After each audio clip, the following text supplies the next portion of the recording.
So it was a while since we played last time, and if you cast your mind back, which Orly, you were there, but not physically. You weren't there, but your character was. So there was a face off between these three attackers on the shore of Mist Peak.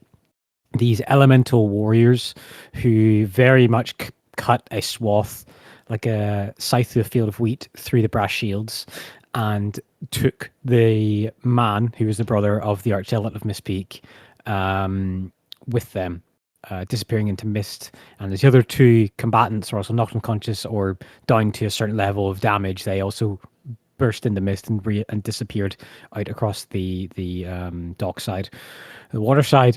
Hendrik and Lernok and Thoric asked the archzealot what was all that about. You got little explanation for that, really. It seems to be a part of this history of the southern coast that is hard to parse and get information on. Torkel, meanwhile, looked and inspected the green stone where what was the rotting stone before it was exploded at the same time as several other brass shields were also concussed to death through a thunder wave spell. And he kind of gave the designs to the archzealot to fix it. And while you guys were kind of waiting for the real approach of the rest of the town, seeing pretty much their entire guard force laid low, this strangely dressed performing troubadour named Tame the Impaler made himself known, and that he was here to collect stories and collect tales to write a piece, so that he may get a seat at the table of the ceremonies due in a few days' time in Oakhart, the matching ceremonies, as it is known as, where people travel to find their fortune, titles, or that of matrimony. And you talked with him, got quite annoyed with him, and together Orly and Torkel and Lernok counseled the obviously very upset, very annoyed and agitated archzealot of Mistpeak, and gave them their advice of how he should proceed before you waited on the water side and were rowed out by some locals in past the mist barrier of the town itself out to the Torment Tamer, a long ship with seals bundled up, multi-leveled, probably about 4 or 6 decks, somewhere around that. And it is a private transport ship that is taking you guys to your wanted destination of Oakhart. And you kind of left off with a little bit of awkwardness with Hendrik being a truth caller and the first mate, the Wave Sage, Erith, being a bit strange with that, and discussment of payment kind of obviously still going to come around, still to pay for your time here, but briefly hiccuped. And to step outside of the fiction for a minute, into the Bastion system, you guys gave some orders and gave some money to get some work ordered to be done. A bedroom for Lernok, and then some more improvements and extensions for the staff quarters within for the actual staff itself, so they can live on its silt slice. And then secondly from that, technically, I chose the library and the workshop for you guys, as Nate would have had it. That made the most sense to me. But actually what I think I'm going to do is, if we do the regular plays of level by level, by the time the campaign probably finishes, we'd only have 5 systems, 5 kind of buildings or outbuildings or facilities, I think they're called in the terminology, that actually be used. That's not really one for each player. So what I'm going to say is, it doesn't have to be at the start of sessions, have to be even agreed upon within session, but I would probably say that by the time you guys get back, the party can choose an actual 2 additional starting facilities for the Bastion, and that'll be your actual player choice. The workshop and library were just inherited because of how the state the Bastion was in. So you guys can talk about that in here or this session or whatever you want to do. But that's something that we'll just assume that also gets done while you're away. And by the time you get back, it will be fully operational, extra hirelings, such and such. But with that mentioned, you're on the deck of the Torment Tamer. The salt air is all around you. The strange mist across the bay that's almost completely shrouds the landscape of where you've just rode out from minutes or half an hour before is completely obscured, and you've got just a backdrop of dark blue expanse all around you. It is like later afternoon, like probably getting for 4 or 5 p.m., something like that. There is a little bit of a tiny bit of wind on the ship, on the deck of the ship, but it's quite a comfortable temperature. You can hear the faint calls and echoings of seabirds. You gather that this is quite a busy ship. There must be at least between the 80 to 100 crew just in the oars itself. That's not including the sails masters. And it is a multi-decked passenger ship. So there's a few passengers, regular travelers and traveler garb, some in some nice looking modern apparel. And you're on the deck of the ship. You've arrived. Tame the Impaler has joined you. He seems to be going the same place as you guys.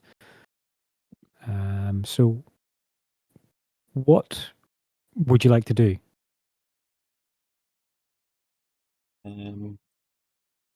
Ark is just like thrilled to be in a boat.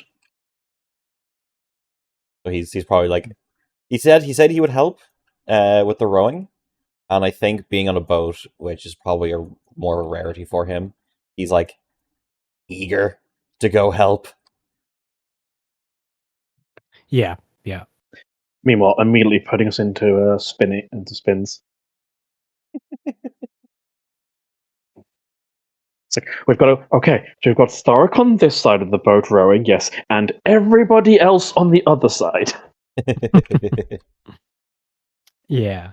So, how's Orly reacting to all this? Well, been a lot. I'd say after everything that's pretty much just happened throughout the whole journey, it's kind of so because there has been a few moments where there's been hard hitters, especially for Orly's mindset. Yeah, I think at this point he's just come to terms with it. He's probably just looking up out into the ocean, kind of like, this is my life now. Yeah. Excellent. And plus, this is the first time Orly would have been on water as well. Yeah. So it is. There is definitely that the movement of it, and it's a big ship, and the wave's steady enough comparatively. You guys probably would have more been uncomfortable in the rowboats and then going up the ropes onto it. But now that you're here, it's semi-settled. The Wave Sage did say it'll take maybe 4 to 5 days, based on his assessment of what the winds are going to be, to get to Oakheart up the coast. You're not really like a proper open sea vessel. This has been converted to kind of a coastal water, not too deep of water. So you'll stay within view of most of the coastline for the way. Oh, it's a Chinese junk? It's a what, sorry? A Chinese junk ship. It was meant for coastal waters and going up rivers, limited amount. They had a flat bottom, which made them great for that, but not great for sea travel. Yeah, it's very much like what would have been a galleon-sized vessel has been converted into this and built upon for a special design job to ferry people up and down the coastline. Just one of probably half a dozen or so ships like it.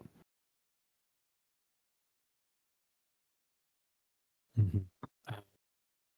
You can see that Tame has he's looking at his coin purse and he's counting some gold coins and even a few coppers and silvers.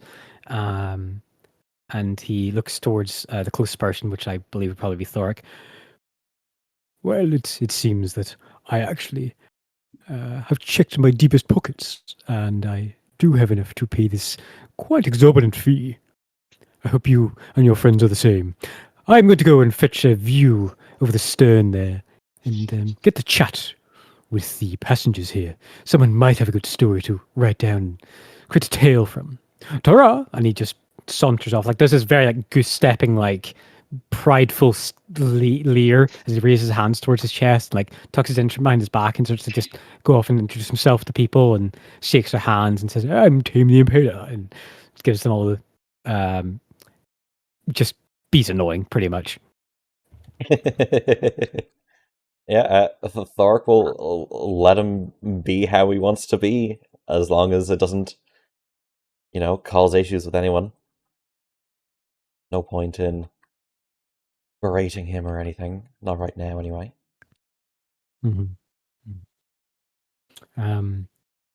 Yeah, Torkel, are you doing anything?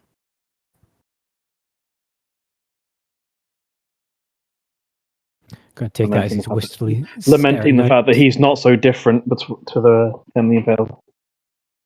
Probably just taking stock of the ship, because I think I offered to help, like, repairs and anything like that if it needed. So you'll Yeah. probably be going around.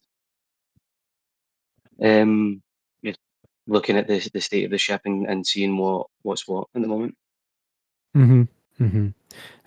Just before you guys kind of all spread out, a crewman walks over and kind of looks towards the group, and he's like, "Excuse me, are you the newest group? You have a room key?" And he takes out the small, like, pretty standard iron key and gives it. Third deck down, fourth door on the right. It's a bit cramped, but it's clear. That's where your lodgings will be for the trip. Okay. Passes that to you, and then he gives you a nod and then walks off. And as you stop him. No, I'll let him go. Yeah, so you've been assigned a room on a deck. Yeah. Oh.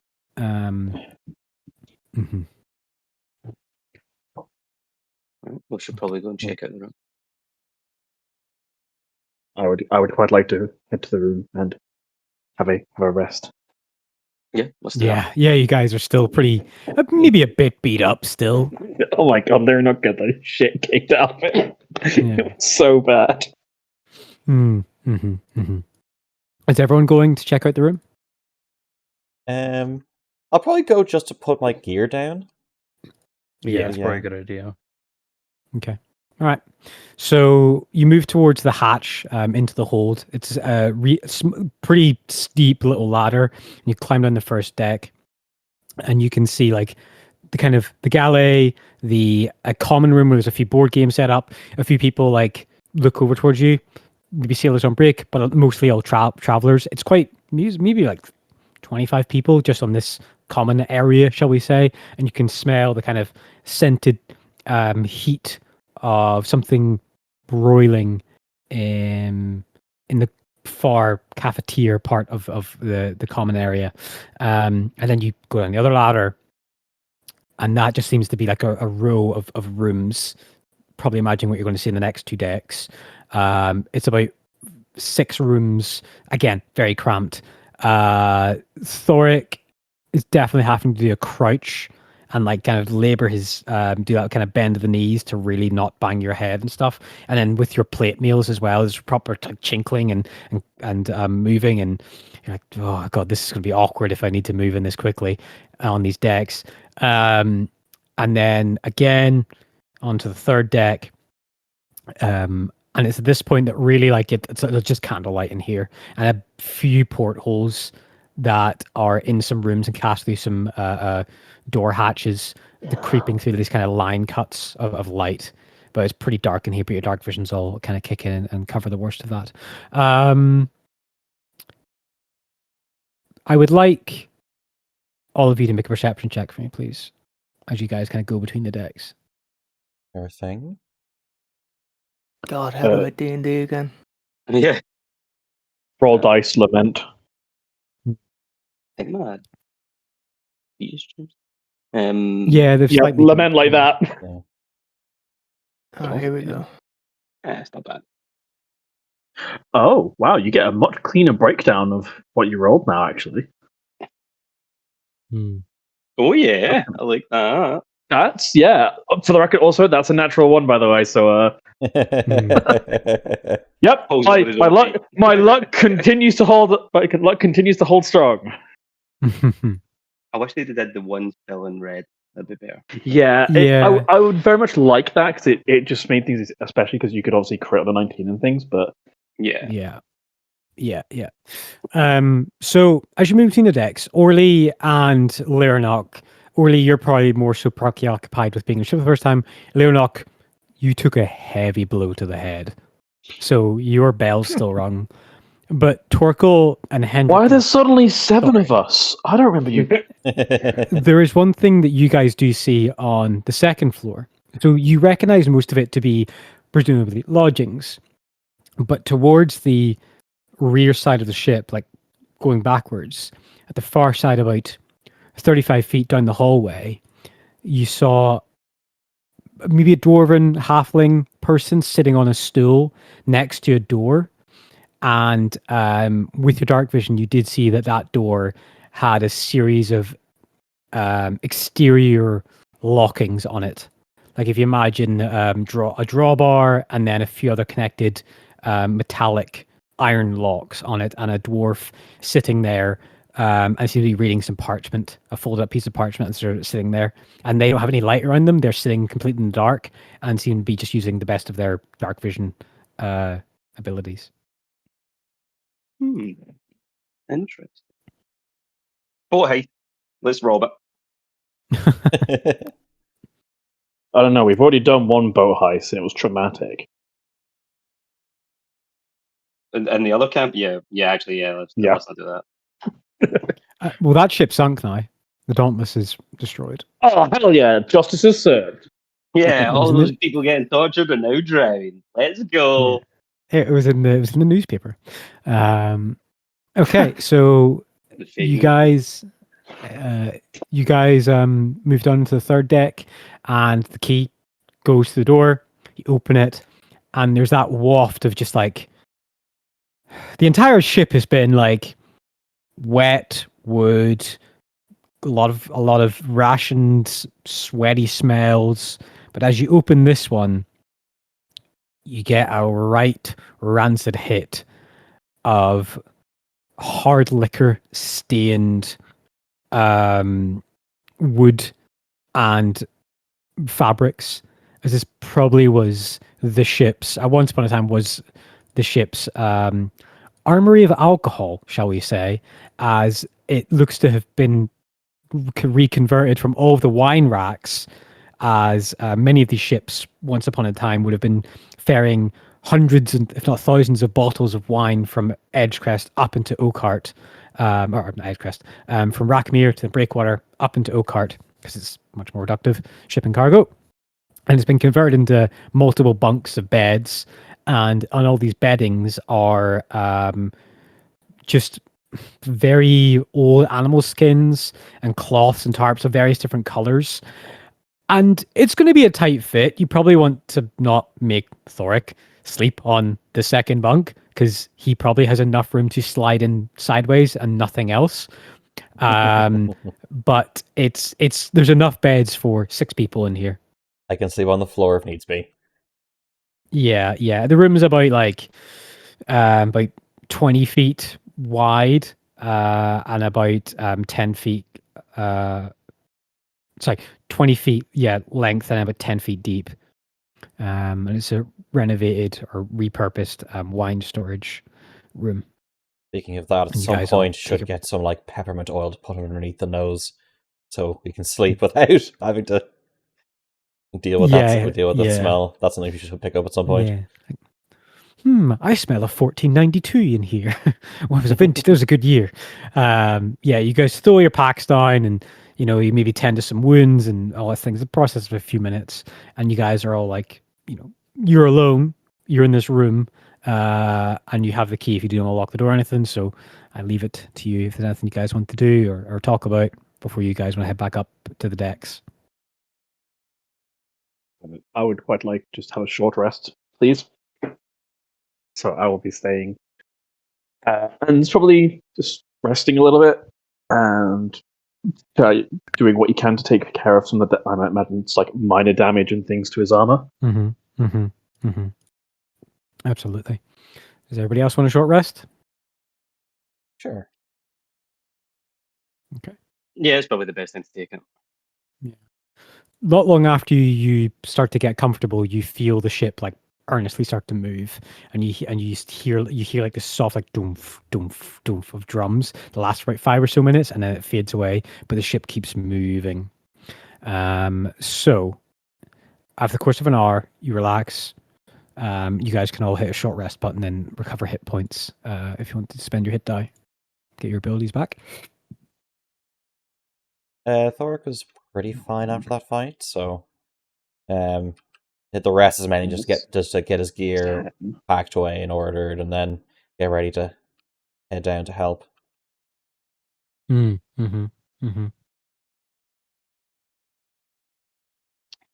anybody else rolling hit dice? Yeah, we need to do a little bit more. Oh, shoot, quite a bit more.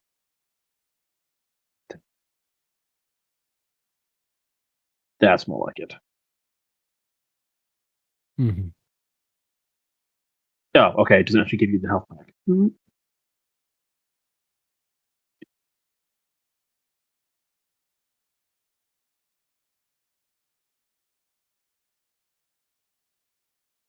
There we go. That's better. Is everyone happy the short rest is passed, or does anybody want to talk to each other?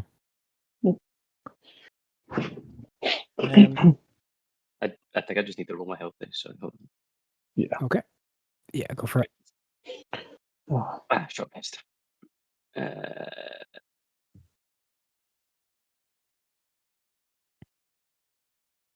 Wait, so they're just. Yeah, I don't know how it works.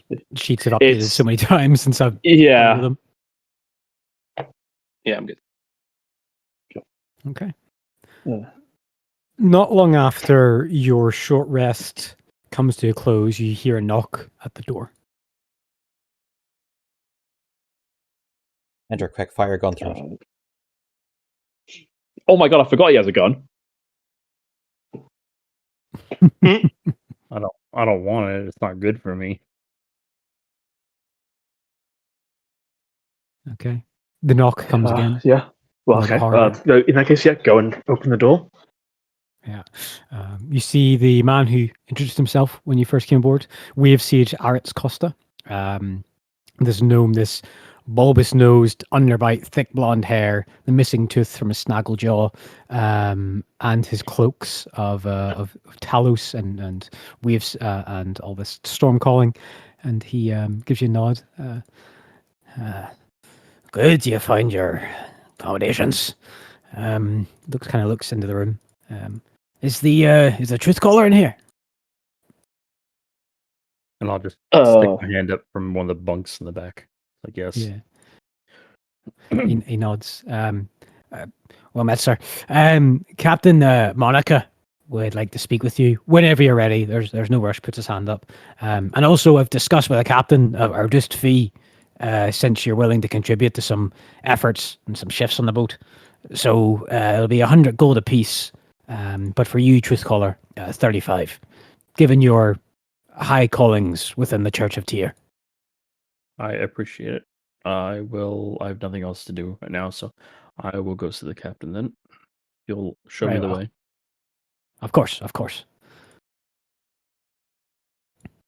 So everyone else mark off 100 gold if you're willing to pay it. Yes. Remember how to do it. There it is.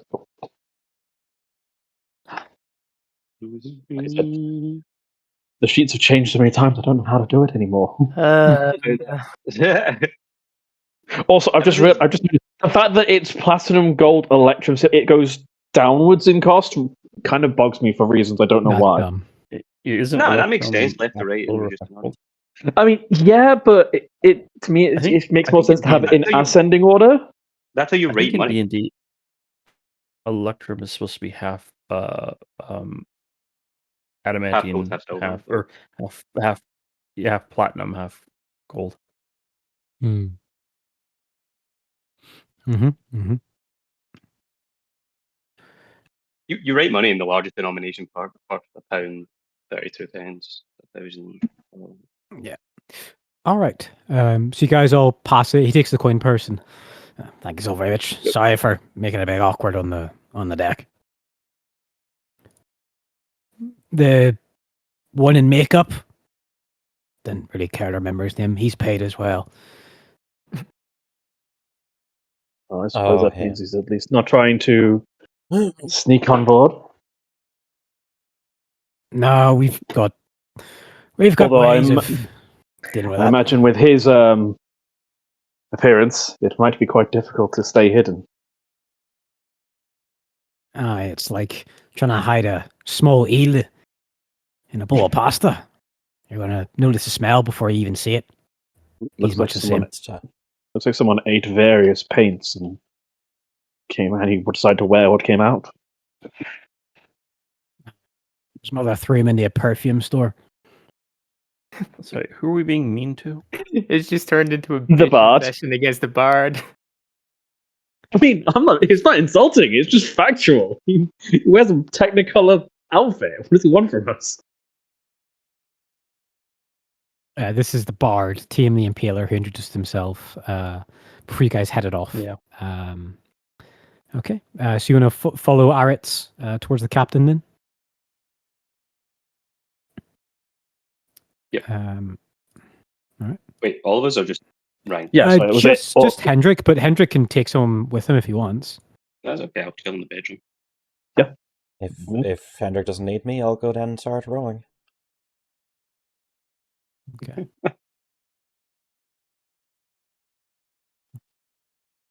Okay. So you go obviously up all the ladders again onto deck, and then you head towards the steering column. And you see he dropped. He's gone. He's back. He teleported. He misty stepped. Sorry, I couldn't be able to wait for you to guide me, so I just kind of teleported around. Yeah. I'm back. My headphones have this issue where they'll lose power because of battery life, but they won't make any noise, so I don't notice until just 10 seconds after I stop hearing noise. Got you. So you head up to the top deck, basically at the back corner of the steering column. And there's a few, uniformed people there, and he gestures towards a woman who's leaning away from you, looking towards the horizon you just came from. You see a dwarven figure. She turns around and she has kind of like quiet garments in a sense, but everything else is very much speaking to her, standing as a captain. She has got definitely like fashionable hairstyle. She's got an earring which is like a solid platinum chunk. She's got a mermaid tattoo which runs up from her exposed left forearm up into her left bicep, which is hidden by her clothes. She's well muscled, but her hands are not super calloused, average height, and the braids of her hair like tied in these very fanciful double, triple braided patterns, a strong chin and a delicate nose, and she has a single short sword at her side, and a whip on another loop of her belt, and Erith gives a nod towards the captain. Just call her as you asked for, Captain. And she gives him a nod and smiles. He just stands back, but still stays standing.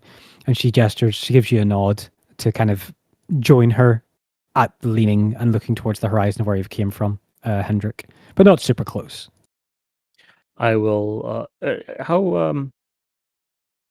By looking at her, she's just like her. How to say? Make an insight check. Yeah, like what is her? What demeanor? Yeah, but also like social class. Yeah, totally. Yeah. Insight. 25. Nice.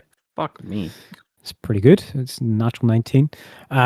So you pick. You're still like seeing people at a glance, dressing them down, building back up again. What they're focused on, and you get the sense that this isn't I'm intimidating you. I've got leverage over you. This feels more like,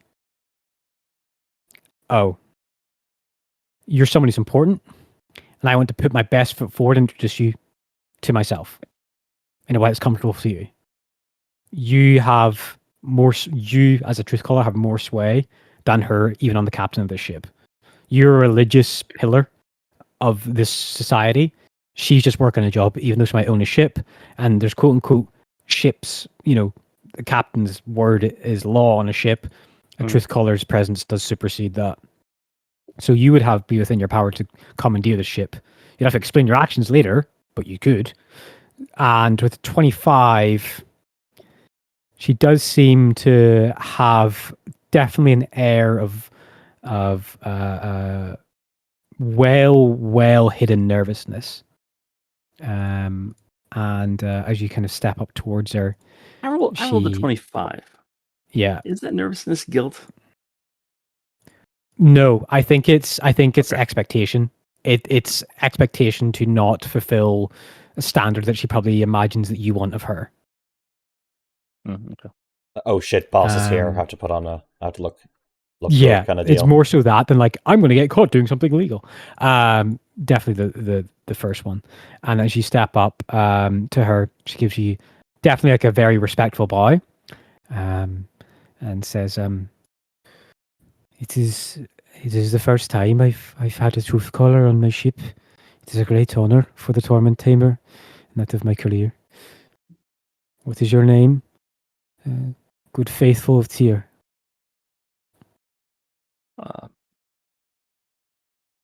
I would prefer, and I mean no insult to you specifically, but to keep my name to myself for this journey. Of course. I understand. Well, I'm Captain Monica Serrana, Torment Tamer's captain for 37 years. I actually had it when it was originally a continent-spanning vessel, hence its name, when it used to travel to the southern continent, but it took some damage a while ago, and, well, I wanted it saved. It's a fine ship. I'm glad we were able to find passage. Oh, it was good luck and fortune that you were in Misspeak. It was the last call before we earnestly move up the coast. I do wish to broach the subject with you. Yes. I'm sure your intentions are well-meaning and your desire to be here is earnest. But, well, I thought I was entrusted enough, and the ask was that to avoid suspicions. Has the plan changed? Oh, okay. Out of character. Fuck. God damn it. Okay, so we accidentally stepped into something. At least I have. You seem to have a knack for this. Yeah. Well, everyone has guilt. Everyone. And they can't help it. Are you saying that there is no such thing as innocence? I'm saying, listen, there's innocence. That doesn't mean you're not guilty. Yes. I feel that's almost a textbook definition of innocence, is it not? No. Don't make me go down this route. That's not the same thing. A verdict of not guilty is not a verdict of innocent. Those things don't exist. I'm actually kind of curious now. Anyway, but carry on. No, I'm being the meme. The order doesn't. No, we're not the fucking Inquisition. Yeah, so she's honestly like she sees you mulling her words. She says, I'm sorry if I've offended you by addressing the situation. If you wanted to stay hidden, as you said. Who was your last contact? So that I am up to date on how this is going. Oh, of course. I know that you were moved around a lot as justice is needed in so many places. she looks over her shoulder and looks at Aritz, and Aritz kind of covertly gathers some of the crew to move a bit further away to give you guys that more privacy of conversation. And he takes the wheel. Well, it was explained to me very bluntly in Breakwater to transport the cargo to Oakhart under His Piousness High Lord Juratus Narova, his own personal command. Okay. DM, do I know that name? That name doesn't You sound do. familiar, unfortunately. I You do know do. that name. So High Lord Lord Juratus He's not is the he's not the Oh. Hierophant. no, the Hierophant, that's it, yeah. He's one step down beneath the Hierophant. He is Is the he- High Lord Juratus of Erith. And Ooh. he was the man who gave you or directed you to investigate the urn. He was one of the person who assigned you your most recent cold case when you were still an Inquisitor for the Church of Tyr. Oh, right. Oh no, his old boss. He's the guy But who he gave was me one. You jobs did get away to- with him. You did get along well with him, and he very much, unlike a lot of the previous High Lord Juratus, valued your contribution and your efforts much more than others before him. I'm sure all his agents feel that way. I'm sure they do. Okay. Um, And I'll just respond. Yes, Juratus has been having a lot of work for me, and I have unfortunately been having to float around from assignment to assignment. We have a long trip ahead of us. At some point on that trip, I would like to inspect the cargo. Actually, we should do it now. If you are free from the ship going underway, we can go check on the cargo right now. she nods. Of course, I assumed as much. Aritz, you have the deck. And he nods, but he looks serious. He looks stern. That kind of wavy, jokey. I'm the first mate. Kind of that's a little bit subdued. And you follow her, and you walk down go down the ladder, the first ladder, and then the second ladder. And you walk at the end of that hallway towards that dwarf, who then quickly was much further through their paper, shuffles, tucks it behind them, and stands up, and nods and does a salute. Captain! And she goes, at ease. And she produces a single key from her belt loop that was hidden that you didn't see before. And he produces a key as well, as she unlocks two locks, and he unlocks one. As then he picks up a lantern and lights it, and she gives a nod. I'm not sure what exact conditions you imagined here, but we've done our best to make him comfortable. As the door opens up, you see a small, almost brig-like quarter with a small cot in the middle, a waste pot, some old cooked chicken, and you see a man with a chain around one arm, on his left arm. He is strange. He is clearly half elven. He has cold, staring eyes as he looks at you, and a light shines across the room. His mouth, as it parses teeth, and he's got cracked lips. You see rotting teeth. You see a narrow nose, curly, greasy, matted hair. He's got a thin and petite build, but what's strange about him is his hands look strong and hewn. He has a long, thin scar across the outside of his left hand. He has freckles across his arms and his face and his chin. And he's got pieced together, unfitting, baggy, dirty clothes. And around his neck, he has a thick, bulbous, almost wraps from underneath the chin to his clavicle, a thick collar made of iron. Make an Arcana check for me, please. Mm-hmm.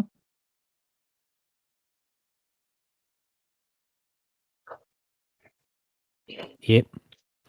Hmm. Okay. You do not recognize what this thing is, and he kind of shuffles back and rests on the cot, like not like a wounded beast, but definitely like a little bit precautious, like moves back as the doors then shut behind you and the captain, as the guard closes the door behind you, doesn't lock it.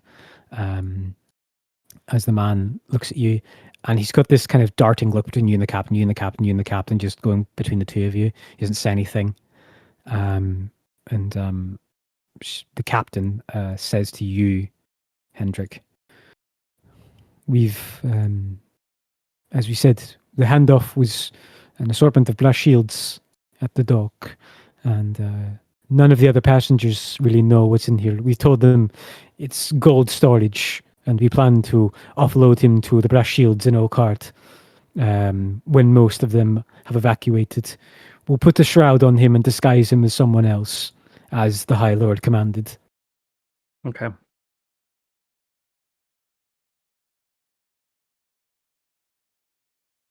Are you content, Truth Caller? DM. Mhm. This is not an elf. This is not an elf. This is a half elf. It's a half elf, yeah.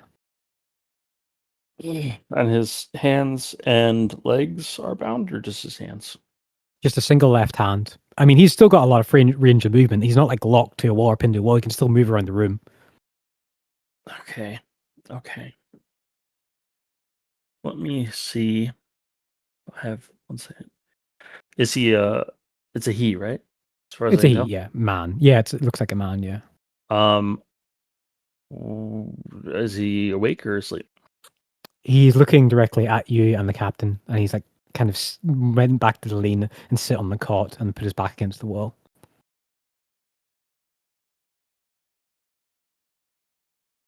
DM, I would like to cast a spell. Subtly. Fireball. No, detect thoughts. Power word, kill prisoner. Okay. I'm gonna do it subtly. Okay. So you just want the surface thoughts? He is wisdom saving throw. Okay. Discern. Okay. So is it just you get surface thoughts and then if you want to press deeper, it's wisdom saving And throw, right? emotions and stuff like that, and then I can push again deeper. All right. Okay. As you get the surface thoughts, you get kind of like, oh, this semi-calmness, like it's fine, relax. If they want to hurt you, they've done it already. They just want to look at you and check you're still in one piece, that you haven't hurt yourself, that you're fine, that you're safe. It's just another one of them. It's another truth caller. The last one didn't say much. And that's what you get. And you want to make him want to push deeper? I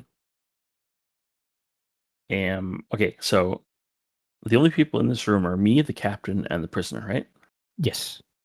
Now I am wearing a very curly brown wig to hide my ears, and let's say I'm the prisoner of the cage is in front of me, and the captainship is on my left hand side. Mm.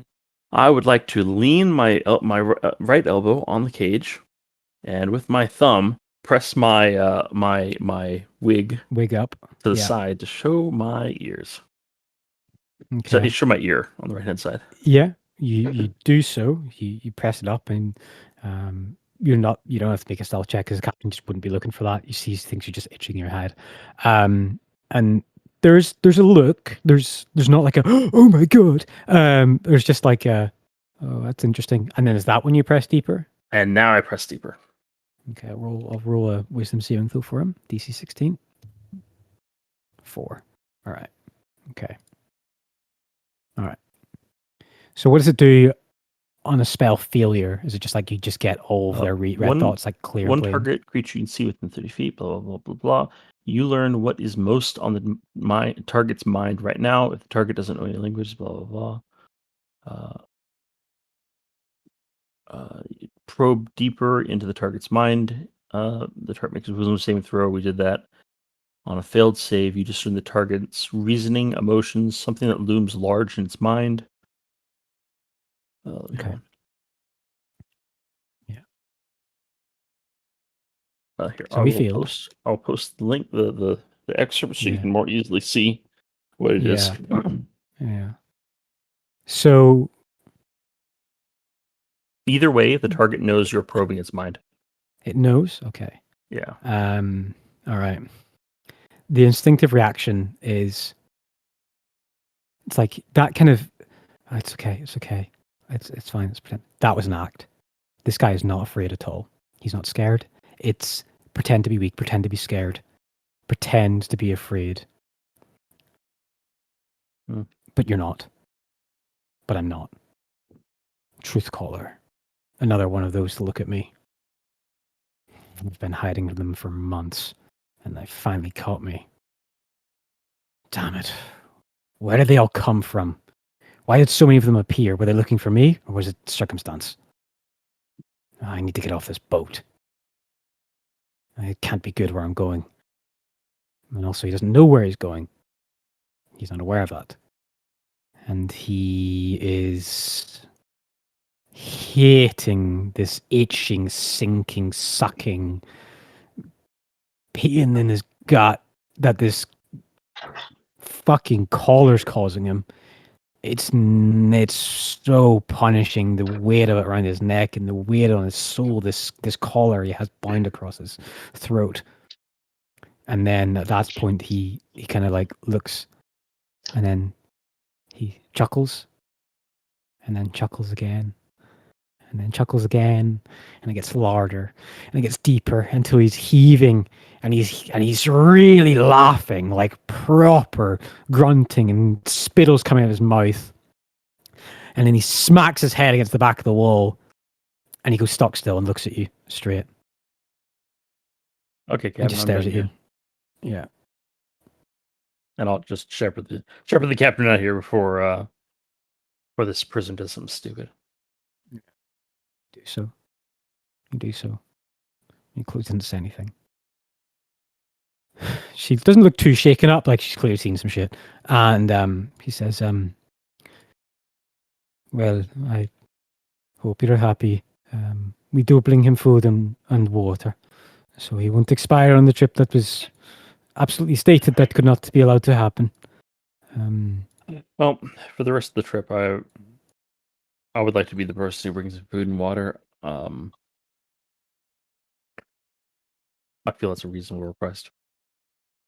Of course, he's, just so you're aware, he hasn't spoken to the guard or me, or spoken since we had him handed off to us by the Brass Shields. So that's the most I've heard from him, and it wasn't pleasant. I have that effect on people. I'm sure that you do. And, Hendrik actually like chuckles, like he actually made a joke. Yeah. She looks towards, you leave, and she looks towards the guard. She says, Blenig, whenever this man wants to enter, let him pass. Yes, Captain. And she takes out a different key, but similar, almost identical to the one that she had, and she passes it to you. Not that I could stop you from going in when you wanted to. Gives a smile.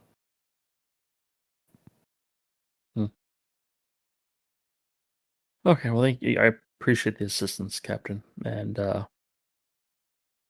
I'm oh, shit. One second. What's his name? I'm sure that High Lord Jurtis will appreciate that his prisoner is being kept so well.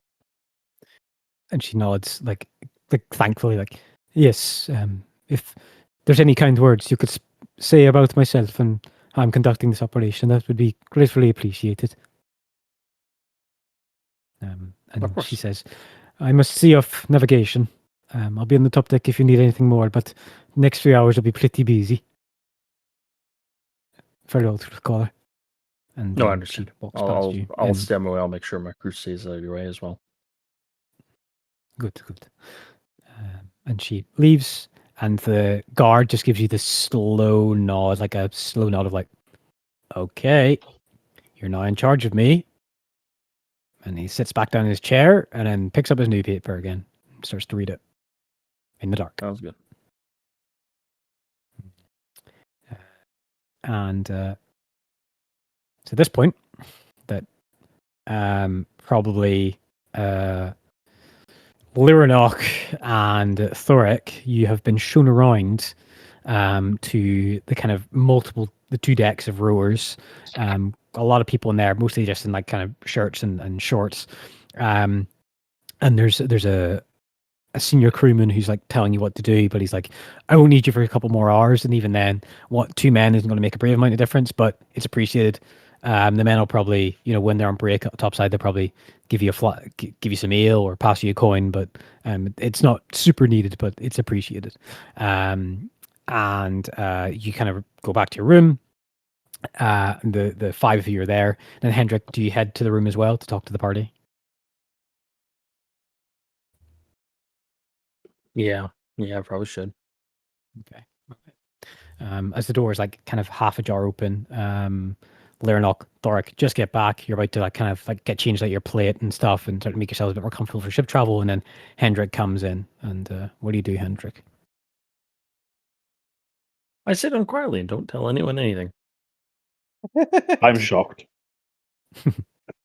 Nice. Okay. So the ship's moving. It's sailing. Go ahead.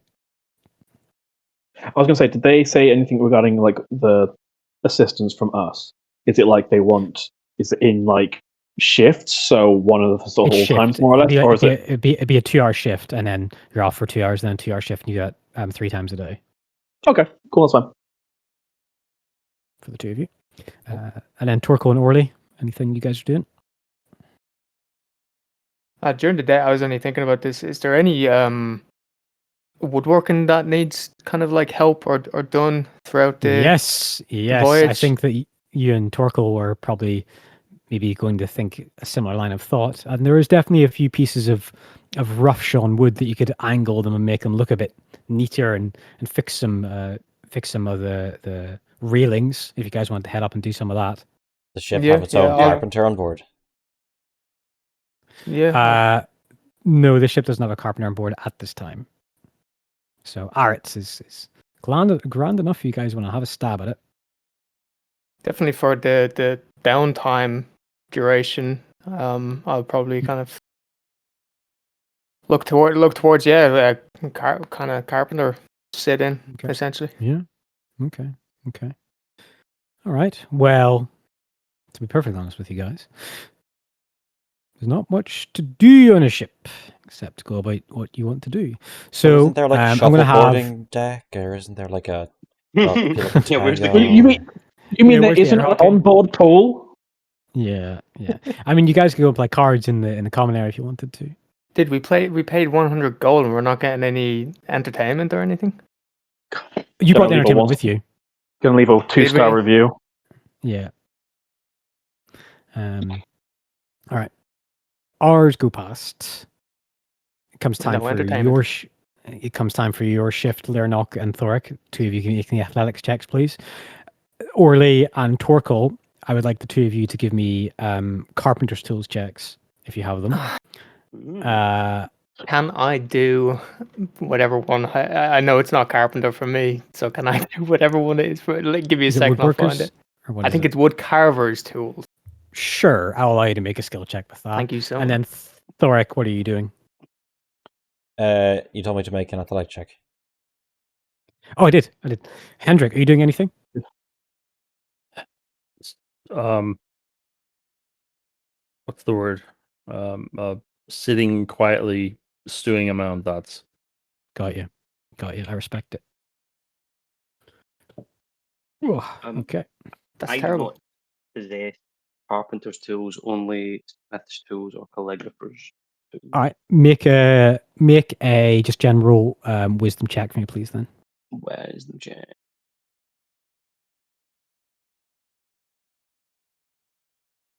Oh, yeah, that's right. Ability check. 13. 13. All right. So Orly and Torkel, this ship, the damage that you're quote unquote fixing is more like just sanding stuff off, and you're like, okay, it'd probably be good to add some more wood here, and you're more identifying problems than actually solving them. Of like, okay, whenever you get a carpenter, you probably want to get this fixed and this fixed and this fixed, rather than actually fixing anything because you need wood to do it, and don't have your own wood tools or your wood supplies to do it. So you're more or less just making a list of stuff other people need to fix. Lyranok Call out. yeah, Lyranok and Thorek, the two of you put in a good shift. You're working hard. You build up a sweat, and roughly at the same time you finished your shift, they're finished with the checks. The kind of dinner bell is rung, and it's your kind of cabin's call for your meal. And you'll kind of rise at a long table, sit in the middle. It probably sits around 15 people, and you get cooked a nice enough slow bird stew with a little bit of pepper into it and quite a nice dumping of good foreign spices added to it as well, and some thick cuts of vegetables and some reheated flatbread thanks to a heat metal spell cast in the kitchen. So that's where our money's going. They spent it all on spices because that shit's expensive in the Concord, if I remember rightly. I think it's spice basically what spice in Concord is is what wine is here. Like you show off your nice spice collection when you're rich. Correct. Yeah. So you guys are tasting some pretty tasty stuff. Like it definitely adds a whole lot to the palate. And not long after you guys sit down and get your assigned portion, Tame comes down and he has all his makeup off. He is wearing the most boring standard jerkin and shorts and some simple leather cobbled shoes together. And his hair is slightly wet. And he just sits on a table and gets the portion, gives a smiled nod. And he sits beside Orly and just gives a nod like, how do you do, fellows? Have you settled in well into your accommodations? Question, Cypher. Yes, our comment. Oh, go on. How disappointed is Thark by the portion size? 5 out of 10. Okay, passable. Gotcha. Go on. It's enough. It's a decent first course. To the end of the journey. Yeah, so so your accommodations. Our accommodations seem fine. It's nothing too fanciful, but about what we expected. I think we may struggle a little bit with room size with the number of us, but we'll make do. Good to hear. Well, I thought since we had met so recently, I have bunked in with some Golden Veil administrators. I thought some privacy might be important for you, since we only just met a few hours earlier. Gives a nod to the party, like, I'm so good, I did a good thing. We appreciate that. Also, Attica, Golden Veil, that was the trading company, wasn't it? The Trading Guild, yeah. The Trading Guild, yes. The one that's was that the one that's definitely not absolutely trying to take control of Breakwater? I mean, they were definitely levering. There was and stuff. The one who was supposed to inherit it. Yeah. Underzealot was that they were connected to them, right? So I think there's two trading leagues or something, isn't there, or trading companies? There's a League of the Golden Veil, which is it's some could argue it's almost another wing of the Church of Mina because they're everywhere, and they control so much commerce and ratios and tariffs and all this stuff and business imports, and they got big sway within Breakwater. And it seemed to be that the Underzealot under the previous one was pretty buddy. A little bit too close with them. A little bit too close. Didn't mean his neutrality as much.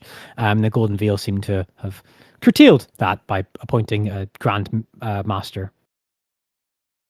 And some wine is poured in all your goblets this time around, so you can have that with your meal. And it's respectable, tasty wine.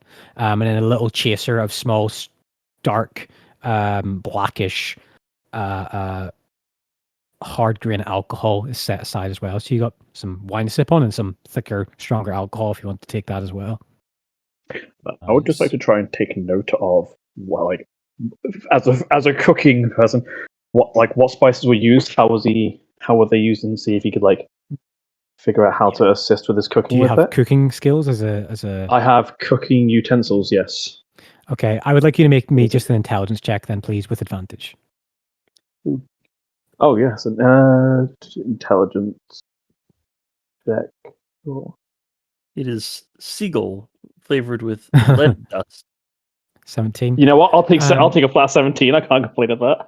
You don't know the exact name of the spices because it's been a while since you've been inside of a pantry, but you gather that this is some Galantios coast expensive spices. As you look around the clientele, a lot of people are Fairly either upper class, relatively. upper class, like these are people who work in the back rooms or in administration roles for pretty money over, or pretty good coin earners, and Right.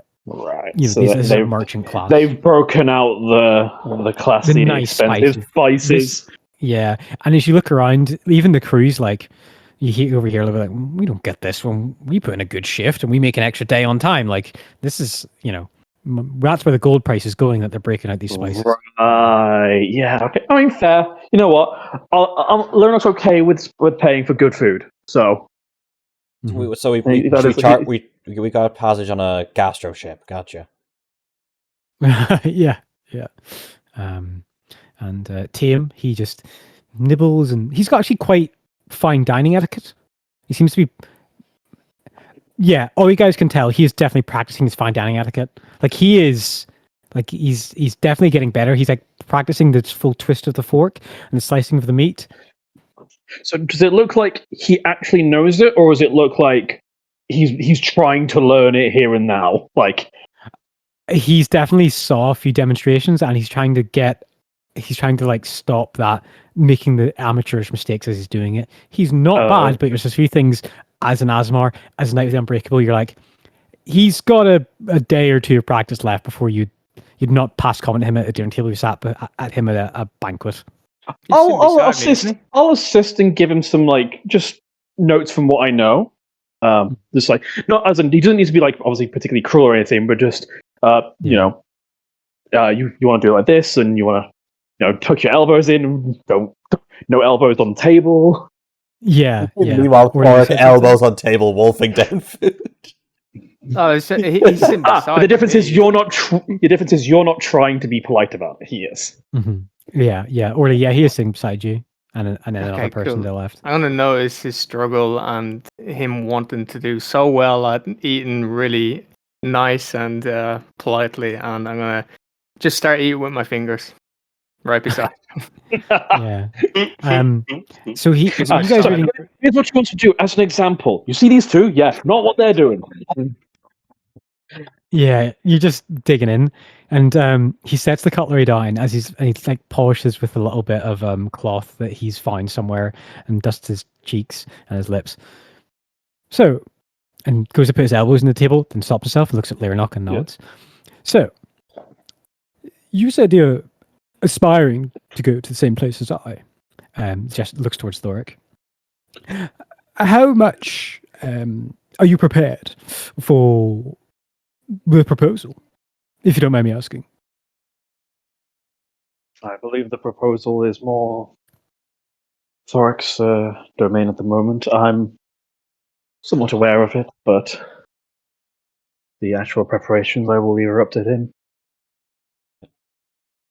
Just as a background, Cypher, this kind of thing, this kind of event is known to Thoric well enough, or is it? Yeah. I mean, you're not true noble born, but you come from a respectable family.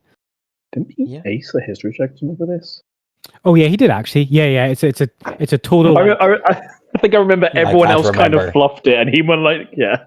Natural 20 or something. Yeah, I mean it's a significant event because it is the time when it comes into later spring It's where everyone is free to travel before they really got to think about, a lot of responsibilities, and they can enjoy themselves. And it is like the quote unquote, it's Bridgerton. Basically, it's fantasy Bridgerton. Okay. So I know that another one had the trials ahead of me, but there's one person I'm there for, and I'll do anything and everything I can to prove myself to her. good. Well, there will obviously be a lot of, the upper crust of Concord society there.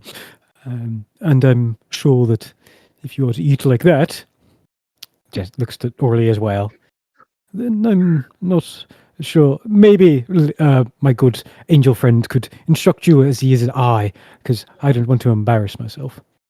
Well, the thing is that I know how to eat like him. I'm just really hungry from all the rowing. So, He takes 1d4 psychic damage. Vicious mockery. Some of us work for a living, actually. Thanks. Yeah, that got to him, and he's like, he well met with your jest. I apologize. I did not mean it as a slight. I just need the food in me. I see. Looks towards Orly.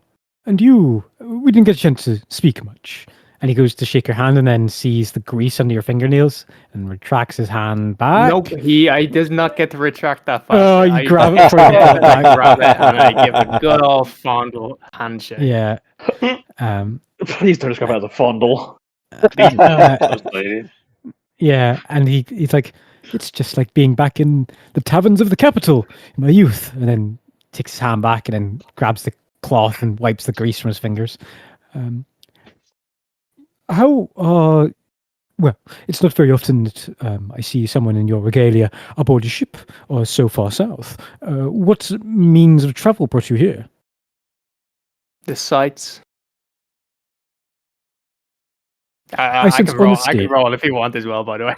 So I'm Yeah. straight up lying. Yeah, sure, go for it. Roll a deception check. Dude, what? I've rolled a 3, a 2, and a 3 again. All right, I'll roll his I insight. mean, yeah. Oh, okay.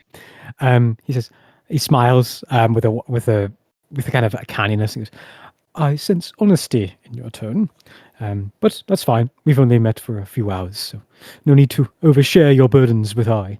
Though it might make for a good story. It could. Absolutely. I have a question. Of course, yes. How difficult is it to continue talking the way you do? Well, luckily my father, he had me prepared from a young age, and my mother, well, she was worst at it. Truthfully, this isn't my desired accent. I can slip in and out of it as I need, but I do find that if I want to look a certain way, it helps to talk a certain way. It just seems like a lot of effort to me. It is.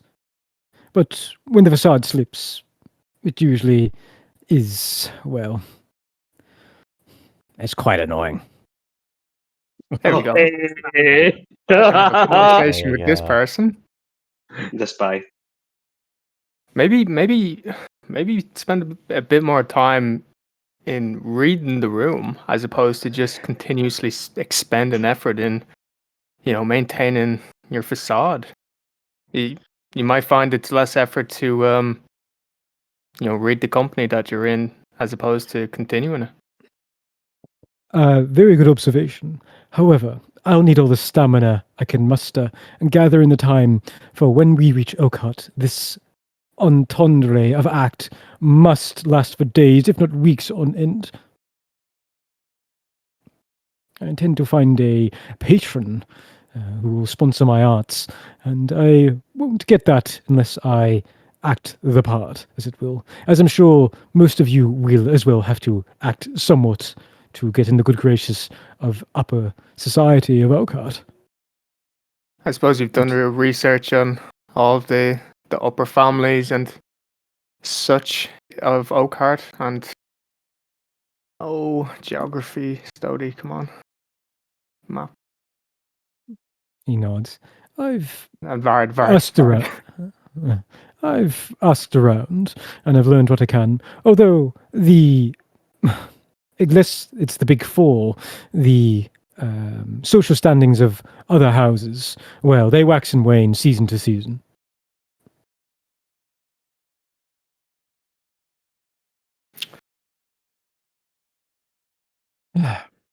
Well, we're going to Oakhart.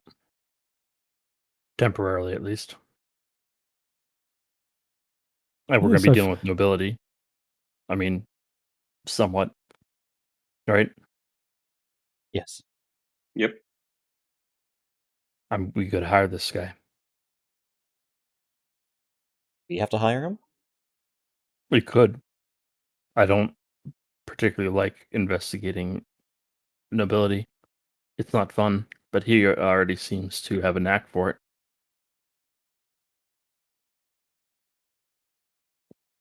That is what you wish to do, Hendrik? Then I will support your decision. I mean, am I wrong in this? It's a bit fast to trust him, possibly, but We he don't seems have, no, okay. you don't have to trust him. Assuming you guys are kind of whispering this as. Oh yeah, I can imagine yeah. Hendrik and Thork are sat beside each other and doing that whispery thing just between the Uh-huh. two of them. Yeah.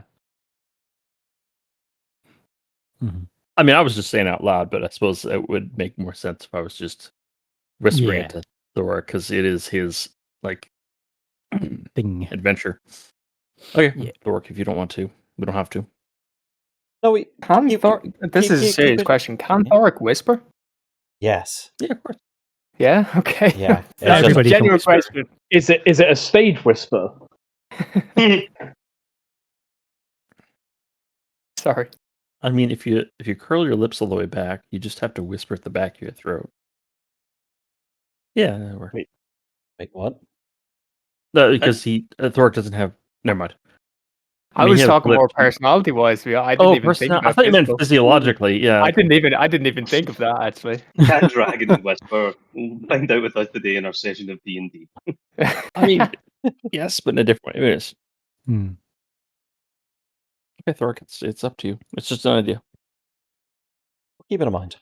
If he's going there anyway. Mhm, mhm. And he's just like he's half finished his glass of wine, he's finished his meal, and takes up the stronger alcohol. And he swings his leg out from the bench.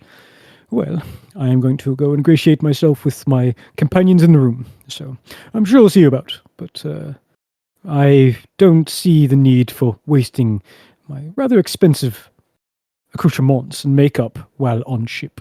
So I will be looking like this for the next couple of days. It suits you. Look, Oh my god, good that was as so you are. Irish of me. Sorry. Hope you enjoy your time. Fairly well. And he jerks up and stands and moves off and immediately swings into a chair and starts just this whole just vernacular words and speech and light little poems dancing the conversation as the five of you are left your privacy once again. God, I hate him. Sorry, not in character. I hate him. Only announces Oh, that loudly. It's like, God, I he's hate 3 that guy. meters away. He can still hear Fuck you. that guy, bro. I feel like Cameron is like it's somehow contractually obligated to make every bard he designs just be totally insufferable. We're talking about your character. Your character decided to like him because he's a creationist. There's a difference between Create respecting things. someone because of what they're doing and liking them, right? Yeah, We've all that line had gets- colleagues like that where you're like, oh, they're good at their job, but they're still fucking annoying. I'm just practicing for when I can be a player character and I'm going to play a bard. Okay. Oh my god, okay. yes. Thanks for saying Oh, that out loud now, Cypher. And also, like, I believe you when you say that as well, which makes me more upset, Cameron. and then the 180 is I just play the most straight bard ever. He's just like, I don't know, I just write a poem or shit, and then I cast a spell. You actually just play like one of those guys who sings karaoke when he's drunk. Like that's your version of a bard. Dude, Pretty it's much. just like scraps of paper and you're reading it. It's like, this is bullshit. Yes, but it rhymes. Yeah. I think he's fine. He doesn't pry too much. He doesn't invade privacy, though he's curious. I think he's I think he's a spy. I mean, yes, obviously that's his profession. Also, to be fair, Sean, the No, I mean, first like, the first or bard something. that we had Cypher create, So am I. Bill Boz, only you hated him because of the bait and switch we did. I forget what the bait and switch was, but I know that I intensely disliked that little man. it was going to be someone's replacement character, and you I thought mean, it he was was a going to be the loud replacement goblin character. boy. So Uh, I mean, But- but yes, he is a spy, but he's a very polite spy. yeah, we'll see. We'll see what happens. I would like to finish my meal and I'd like to attempt the best imitation of the bard that I can whilst finishing, trying to do the same etiquette and such and such. Okay. Make a performance check with dexterity then. So whatever your performance bonus is, plus your dex bonus.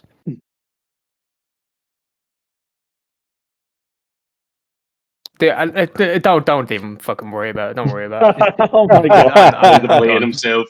I'm done. Don't worry about He stabs his own hand with the fork. Yeah, I It's go back to fine. my fingers.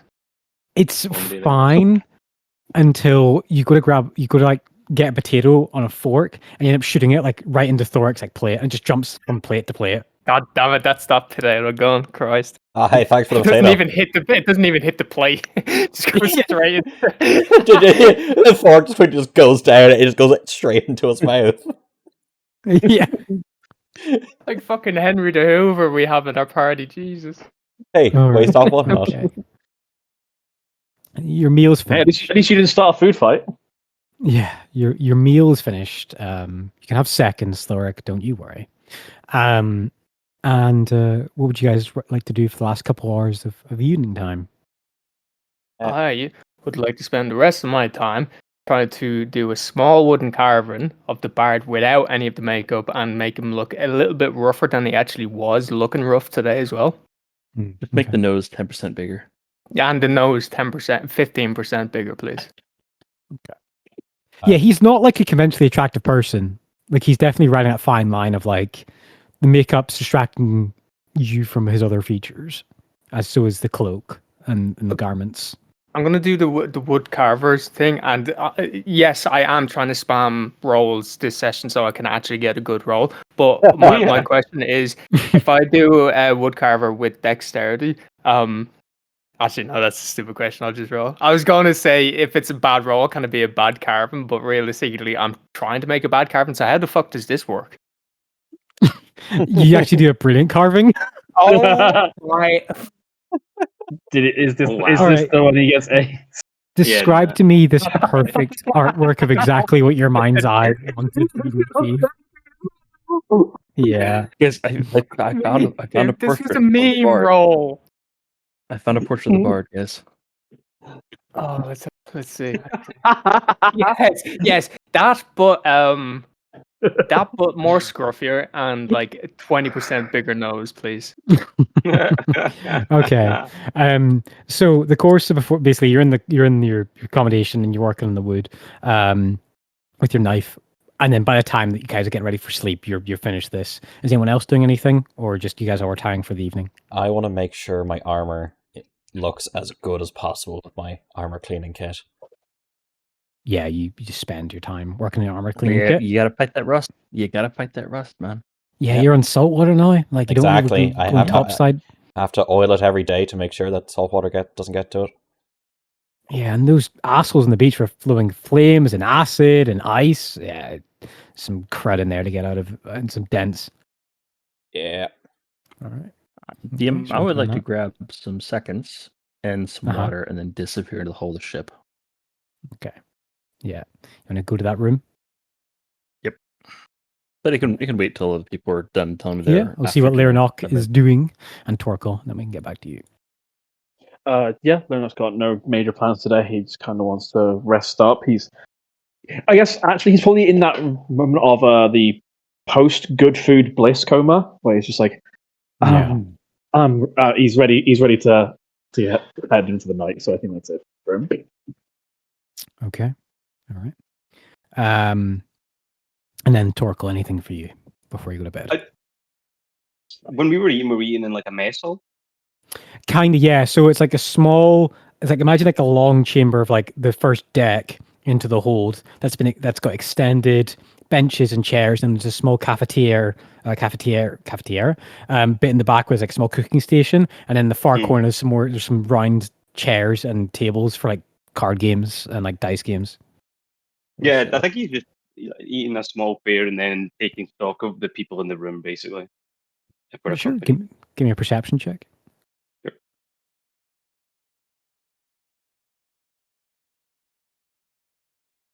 19. I mean, 80% of them just look like travelers with a bit of wealth. There's a few crewmen in here, maybe crewmen who lead the rowing team or are in charge of some other important duties. There must be a worker mess, probably lower down the decks. You do gather that a few of these people, like who are wealthy, have maybe one or two protection peoples with them. Someone who is armed, who knows how to use a weapon, but they only stick close to their hold, basically their person they're bonded with, and they talk, but they clearly clock with a 19, like they're armed and they must be protection for that person. Okay. Yeah, and yeah, he just goes about his meal and finishes up and will join the crew, or like his companions if they go back to the room. Okay, all right, Hendrik, you approach with some food. Okay, You before have we the get key? there, I just Yeah. have to share something. That portrait I shared, that's a self-portrait. That's the fucking artist is just like, I'm a badass. Yeah. That's how he wanted the world to remember him. That's Bear great. based. That's great. Absolutely based. All right. It's a yeah, bit awkward going down another flight of stairs holding the food, but you manage without dropping it. Great. Or ladder, not stairs. And a few of those doors are open. Like you hear people like nattering and chattering, and someone smoking some tobacco in one of the rooms that's half a jar open. And as you walk towards the door, the guy sits up from the bench and produces his key and just looks to see if you give a nod. Mm-hmm. Yeah, no. Yeah, he sticks his key in, and then undoes his lock, and then you do the two other locks like the captain did. His door opens up. There's a little bit smell of someone using the waste bucket in here, and he is got his back towards the door, and he's looking at the wood wall. Like if he's sitting kind of like not away for. Like looking to the corner of the room, looking to the top right hand corner of the room, and he's like got his head cocked, like looking up at it. And he kind of looks over his shoulder and sees you, and then kind of properly gives you a good look up and down, and then sees you holding the food, and then he goes to kind of like retreat a little bit, not on the cot, and then just looks at you, and then he doesn't really say anything, and he doesn't have any cutlery, obviously, so he just set down. What do you do? How do you approach this? I just put the fucking food outside the cage. Yeah. Like, Oh, he's was not in in a cage. Oh, he's not in the cage? Oh, is he just in No. a room? So he's in a room. His left arm is bound to a shackle on a solid piece of metal and wood in the far left corner, and that's the only thing containing him in here is this solid shackle, and he's got the thing around his neck. Okay. So he's not in a I cage. misunderstood. Yeah, It's all I'll just put on the ground at the edge of his reach. Yeah. And then he walks over and picks up the wooden tray and looks at the food, gives it a sniff, and walks towards the bed and sits on the cot and then starts to pick it with his fingers at the chicken and in the meat, and then grabs some flatbread and soaks that through the soupy food, and takes a bite and chews. And he chews loudly as well, like annoyingly. Do you I'll do just anything? Say anything? I'll just stand by my back to the wall, and just Yeah. wait a few minutes for him to finish eating. Yeah. He's definitely like, he's enjoying it. It's good enough food for him, considering. There's a few times where he goes, oh, like there's that moan like you have when you eat something really good. So even he got some nice, tasty seasonings in there. And then he kind of looks at the wooden plate and then looks at you. I say in Elvish, if you would like the antidote, you should cooperate with my questions. Give me a deception check, please. Absolutely. 18. All right. I'm going to publicly roll this. Okay. He replies back in an Elvish accent, but definitely central Erith. Oh, so he is from Erith. Okay. Yeah. Most He's got I was accent. just testing to see if he actually knew Elvish. Yeah, he says it in broken Elvish, and he's like kind of breathes deeply. Suddenly, like, oh, this is intense. What antidote? What have you done? What have you done to me? Why? Because I would like answers to my questions. Okay. Well, I'm here, and I can't go anywhere else. Why are you in Lack of chains? trying. Well, I thought you would know. You came to look at me. I thought you would know. It's because of what I did. It's because of what I had to do. What did you have to do? Well, they all wouldn't stop talking, and they had to be quiet. Otherwise, it would have got really loud. They needed to shut up. Okay. DM, I'd like to insight this. Because of mind reading earlier, Yeah. this man is inclined towards exaggeration and theatrics. Mhm. I think he's Yeah. bullshitting. I would like to roll insight. Sure. See if he's Make an putting on insight check. like an act of, oh, I'm so Oh, yeah. crazy. Yeah. 19. All right, okay. A 21, actually. A 20, yeah. I get advantage on insights. Yeah. Okay. Son of a bitch. That was supposed to be something else. Was that supposed to be still GM rolled, my bad. his deception? Yeah. Okay. Yeah, sorry, I should have GM rolled that. Anyway, he keeps doing this weird, like hyperventilating, speaking fast, like looking at the room, looking at the corner, and looking at you, and like acting strangely. It's like they just kept talking. They just kept talking about stuff that doesn't matter, and it's not going to matter because there's not going to be a world left that's going to matter in. Calm down. You have time till the poison kills you. 24 hours at least. At most, I should say. Well, you're going to upset whoever wanted all this, pulled out all the stops for me to get on a boat. Mm-hmm. And I believe it was High Lord something or other who put you on this boat. Hmm? Oh, I'm not sure who or what. I'm assuming I annoyed somebody with what I did, but I didn't know it impacted the High Lord. That's quite funny. When I was in here earlier, did you sense something going on in your head? You should have. The feeling of something. Worm. Yeah, that was me. Like hot but also like an ice pick behind my eyes. I didn't like it. I didn't appreciate it. I have the ability to read minds. I read your mind. I think that you are being dramatic, although your level of sanity is certainly up for question.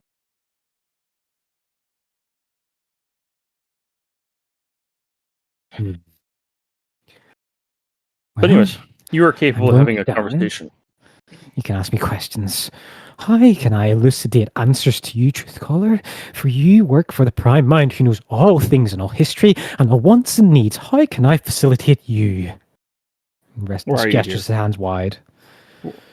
Well, I tried to get away, but then your order, the brass shields, they appeared everywhere and somewhere I did not expect them.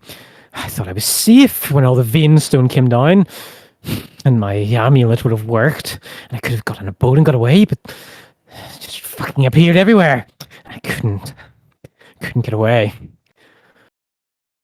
And for what reason were they tracking you? Well, you don't know, do you? No, that's You why don't I'm know here. what I did. I can dive into your mind if you want, but it's going to be unpleasant for both of us. Well, it's not very often.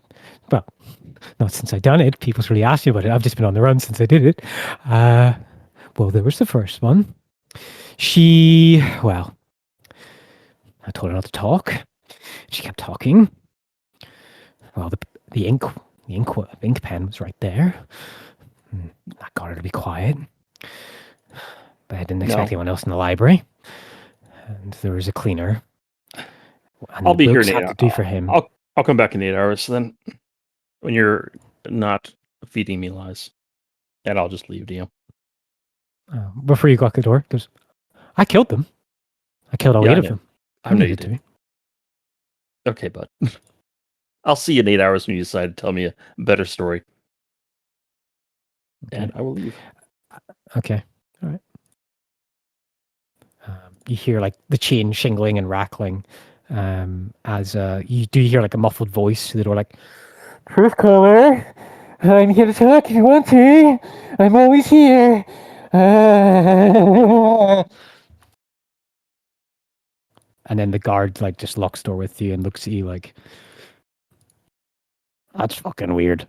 Yeah, I just shrugged back. Like, I don't know. Okay. And you walk and join your allies, I imagine. Yeah, I think so. Okay. All right. God, I'd love to tell my team members about this, but my religion. I don't know if I could. Let's see. Revealing a secret that should remain unknown. Yeah, the prisoner like this is being transported. Not I a mean, good also idea technically, to aren't we all in tell the same people with it. organization now? I don't think that stops secrets from being kept.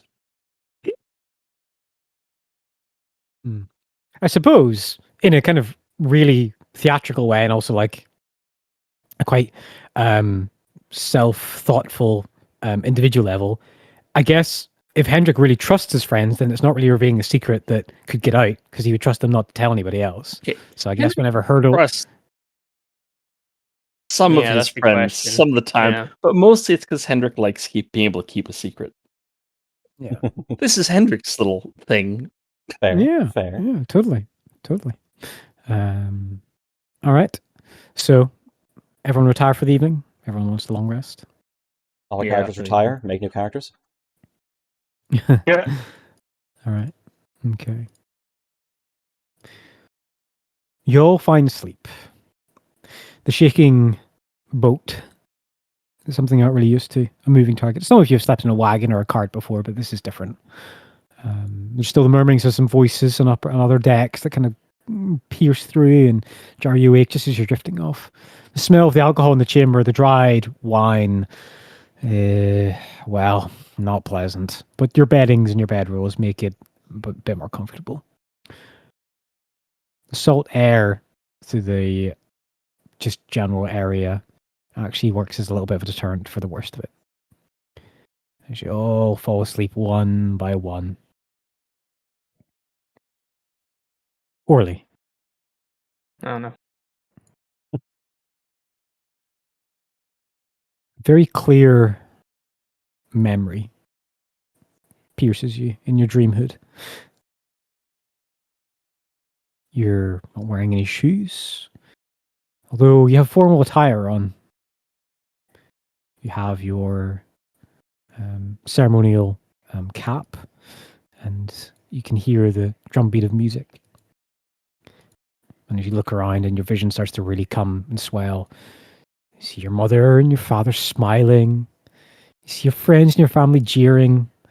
As there's this parting of the crowd at the furthest back of your friends, as you see the ginger-haired, smiling, dark green gown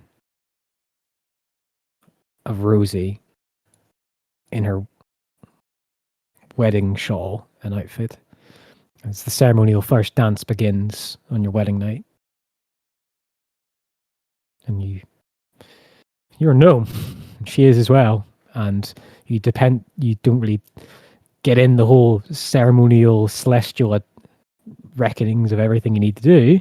It's more of it's a jig. The music picks up tempo. It's fun.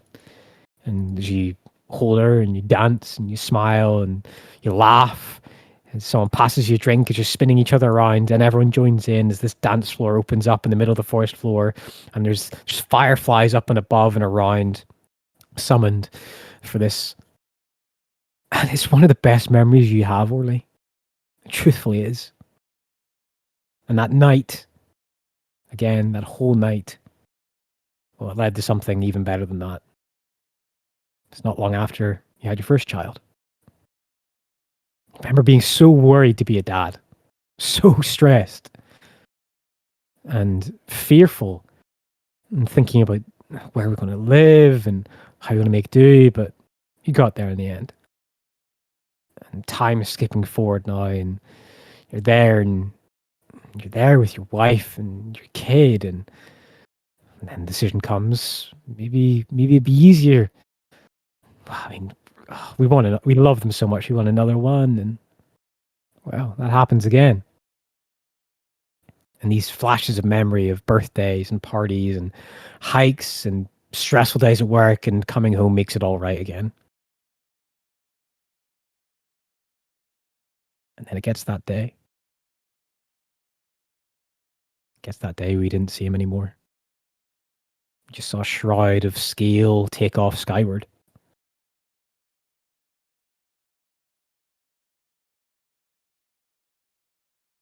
And you wake up, as the rest of you all do, to the morning dinner bell. And you've all That was a long great rested. sleep.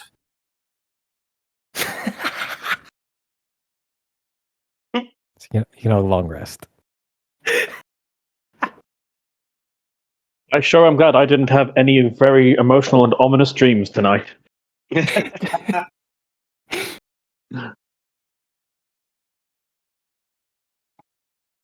Oh my god.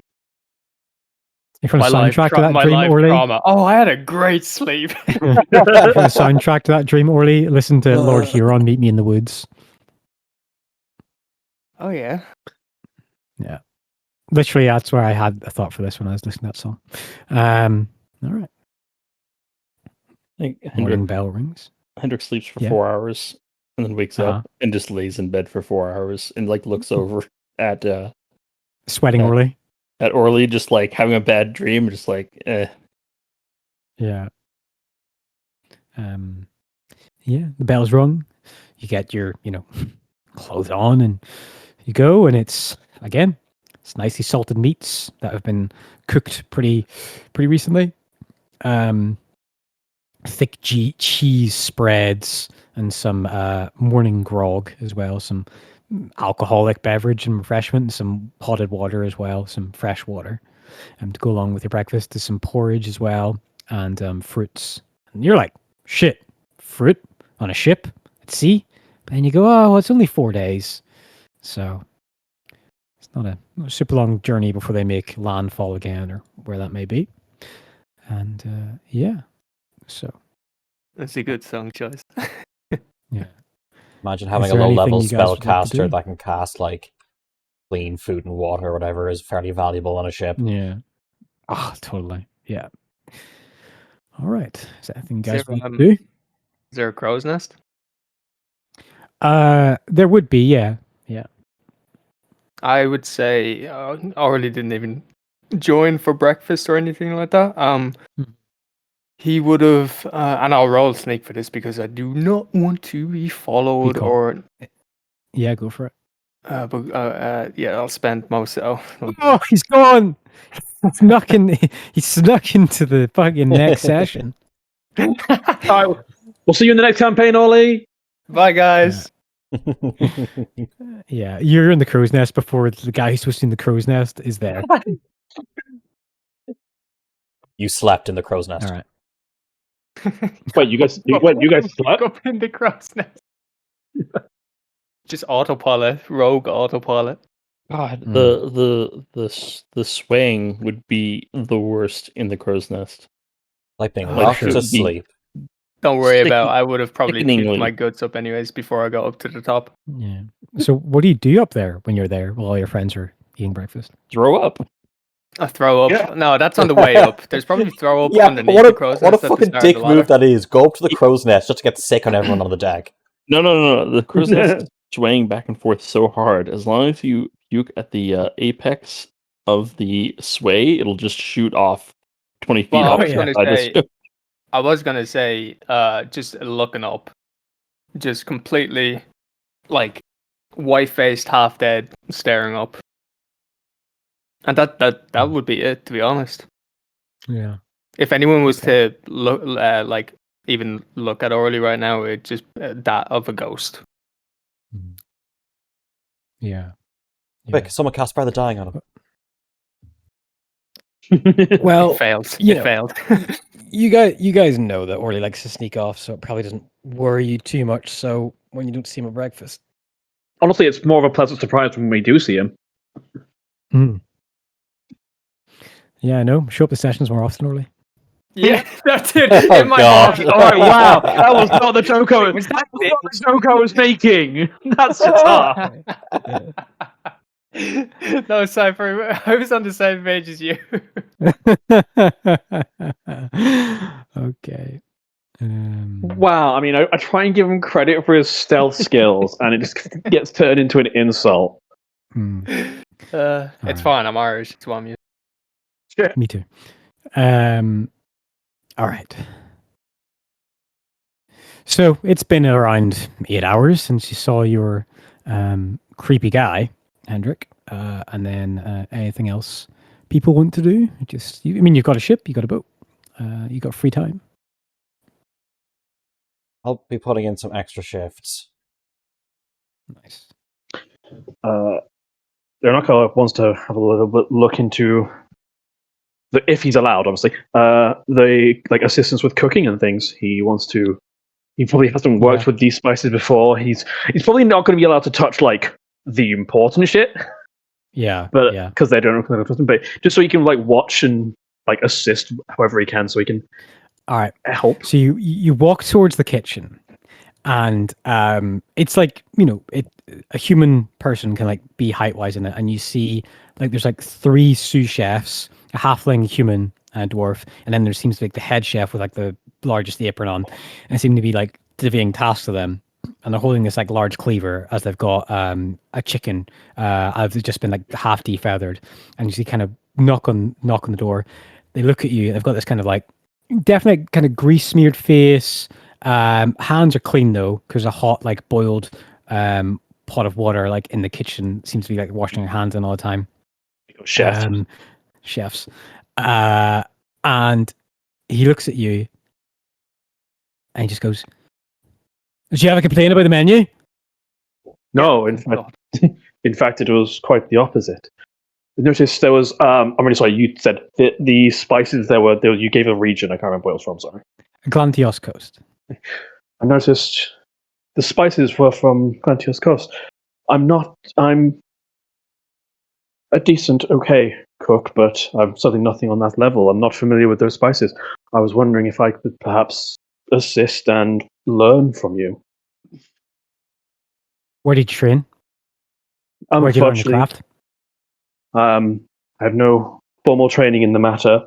It is just a habit and a hobby I've picked up over numerous years. I understand if you do not wish to, it was merely a request to try and expand my horizons. And you're not a chef with no prestige to their name doesn't enter my kitchen. Very well, I understand. That is such a chef thing to do. It's awesome. Yeah. And we'll just leave him to it. He rounds there. Yeah, that's fine. I know you. It's fair enough. You just hoping to learn, but if not, then that's completely acceptable to him. He'll just enjoy the food while he can. Yeah. As you walk away, he just says cope. Wow. All right. Yeah. So what I'm hearing is Leonok's going to ask Orly to steal some of the spices for. Yeah. I mean, I could ask him to steal all the spices and really get the chef in trouble. And then and then also you could sell that in Oakart and make some money. I could sell it back to them. Yeah. You seem to have having some issues with losing Grandiel's cursed herbs. We lost our purple zuffer. Fuck. Oh, I've just got a bag of purple zuffer here. Do you need it? Just for the name of the ship crossed out in the packet. Yeah. It's literally just Okay. MSG. Yeah. Right. Torkel, are you doing anything?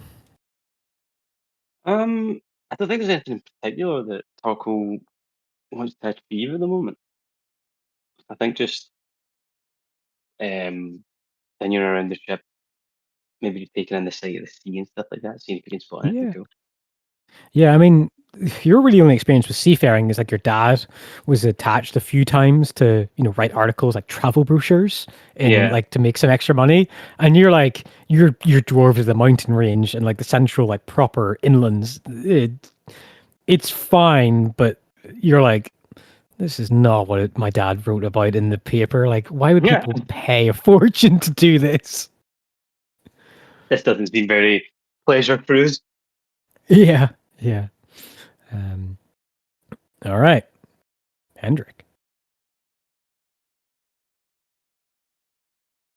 Yeah. No food, no water. I'm just gonna go down. Okay. Door opens up again. Wave the guard. Say hi. Good morning. Yeah. Good morning. Looks a bit bleary-eyed. Like, you actually gather this guy literally sleeps in that chair. He does not move. No other guard. He's just literally there. Good job. Yeah. The key's unlocked. You walk in, and the person is sitting on the cot, staring forward as the door opens, almost like he anticipated you being there. Good morning. Good morning. It's morning, by the way. Thank you. It's good to know that. So, about all these people you apparently killed. Yes. Was that still your story? Yes, that's what happened. I was studying with them. All 8 of them? Well, the cleaner was, I thought I would get away with the first. But then I thought, I don't really know if I thought it or something else thought it and wanted me to think it. I don't really understand anymore what's happening. DM question. Legally speaking, if someone kills 8 people in one evening, which appears this death person, sentence. Yeah, he wouldn't be on a fucking ship. Yeah, does any my gut tells me no, this is matching up. Isn't any of this matching up? Why would they be sending? I'll say this. Do you want to history check now before you know more details, or dig more and figure out more? Because it's a pretty high DC now. So yeah. Okay, that's fair enough. Let's work towards that. That sounds great. Yeah. Okay, I will do the same I did before, which is stay on the other side of the room with my back to the wall and just hands behind my back and feet squared. And okay, well, if you killed all those people, then you would be executed. Why are you on the ship? Process of events. Wow. I had to get out of the capital, obviously, and I did. And then I bartered hard for what I had left for an amulet to hide me from obfuscation of searching for me. because before that I had people like you, and I think other people who had the power of Tyr and other clerics telling me to turn myself in, that everything would be okay if I turn myself in. And eventually I just got sick of hearing them in my head, and I thought if they can talk to me in my head, well, they might be able to find me. So, well, what possessions I had left, I swapped. And then the person I swapped them to, he figured that I was probably really in a lot of shit, and then they tried to take it off me and double stitch me up like a little rag doll. But I didn't kill them. I just took what I could and got away from them. I understand their behavior. They were obviously afraid. You know, if the courts find out that they aided and abetted a murderer, well, I think I made it easier on them, being within an inch of their life. Because that way, it would make it look like they really weren't trying to do anything wrong. So I did them a favor in the end. You know what I mean? Yeah, except now you're telling me that that's what happened. So It is, but you're a truth caller. So if I lied, you would be able to sniff it right out, wouldn't you? Like a good little hound. So. yeah, we'll get to that part in a bit. And then, well, I wanted a ship, and Oakhart going through Vard and Eland, that really wasn't an option. So I went to the coast, and I wandered through forests. I had some people help me here and there. I managed to do my best to act like there wasn't this weight on my skull. And then I got to Breakheart. I managed to... Breakheart or Breakwater? Breakwater, sorry. Mine's fogging again. And, you know, I didn't have Identity Stone. I couldn't really get in. So, well, I don't really know how I got into Breakwater. Can't really remember. And I don't know if I meant to forget, or I want to forget, or something's making me sure that I should forget. But I got in, and, well, I went to the Freedom Quarter where, you know, they let foreigners and travelers and ships and strange, and I thought I could just blend in there and wait for the next ship. But then as I think I was telling you a couple of days ago, that, well, people like you showed up and you caught me. And I thought I was heading to the gallows, something understandable. But no, I was kept separate. I was different. I've always been different, I suppose.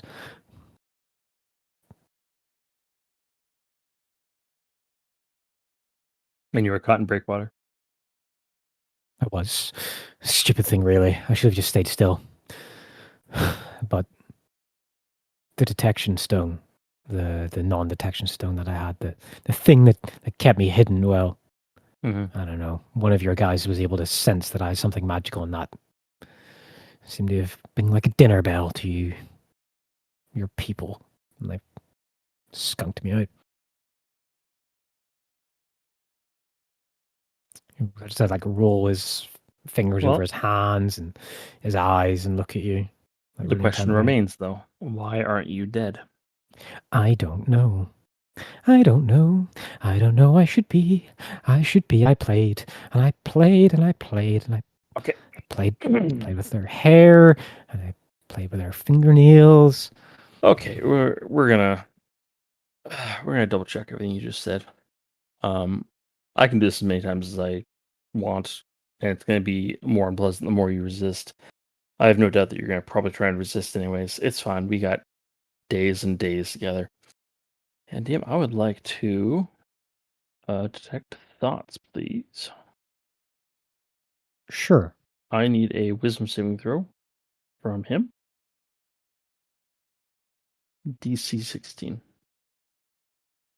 Okay, this is what happens.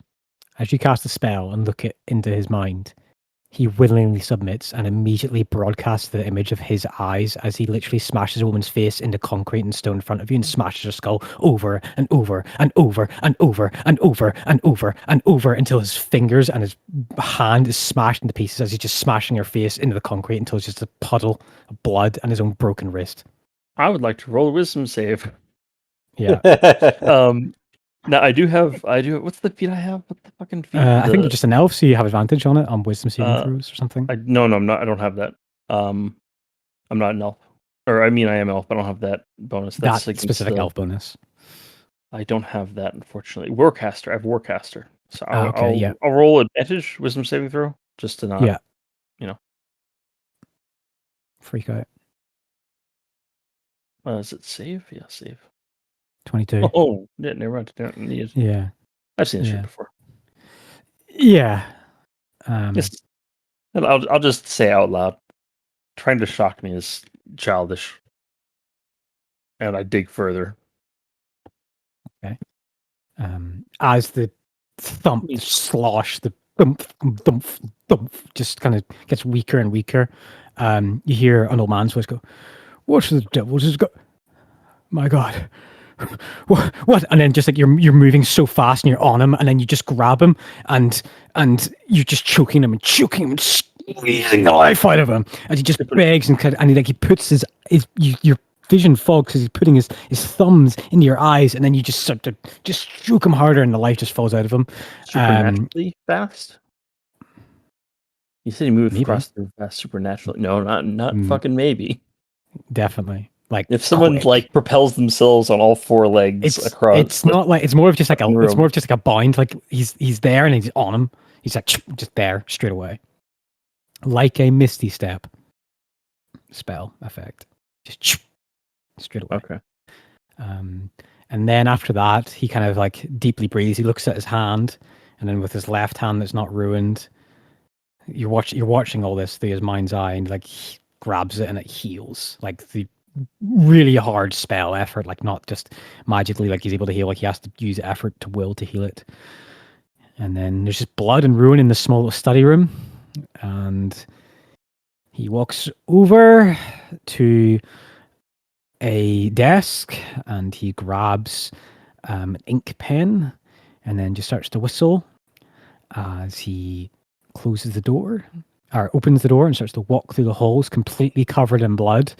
And you feel like the smile on your own teeth that he has on his jaw, as then he just walks into another study room and walks behind a girl, and at the base of her neck, he just stinks the inkwell, and he just goes on another murder spree for the other people. Hold up. We've been in multiple rooms now. Mm-hmm.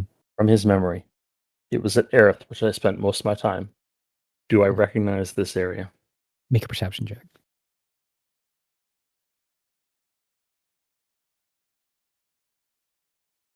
21.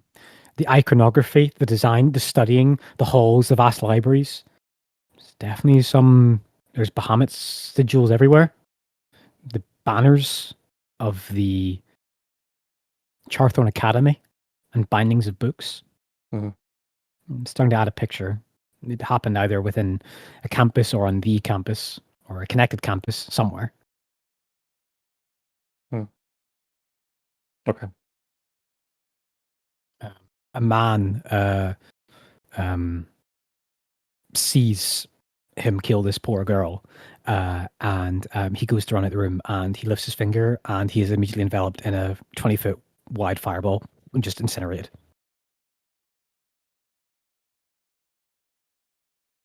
This elf in front of me knows fireball. Apparently. Fuck. That's not good to have on a ship. Fine, don't worry about it. Begs the question, why hasn't he cast it yet?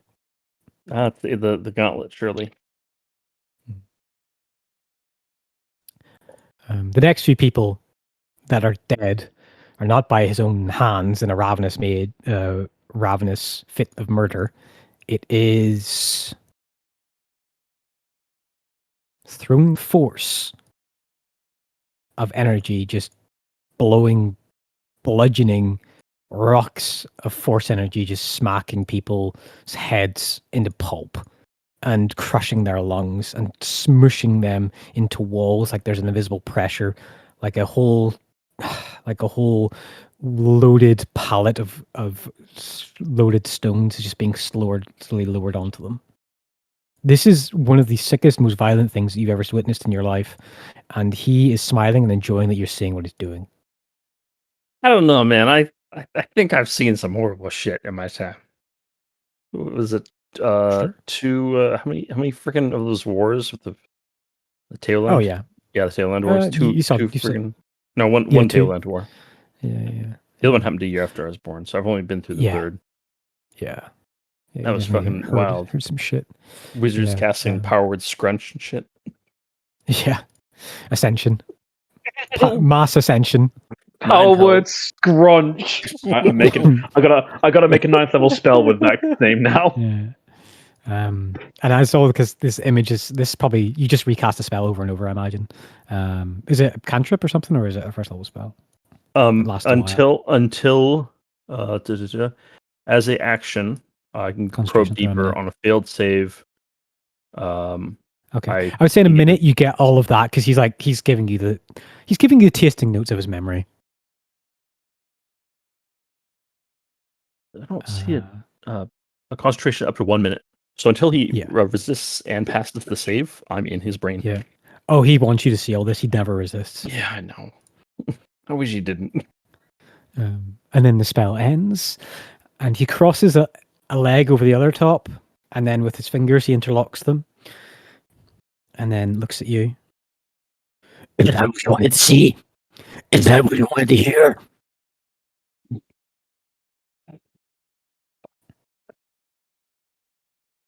Without saying a single word, DM, I'm gonna leave the room. I'm getting the fuck out of here. Calmly. Like a fire drill. Yeah. Bye-bye, he says as the door closes.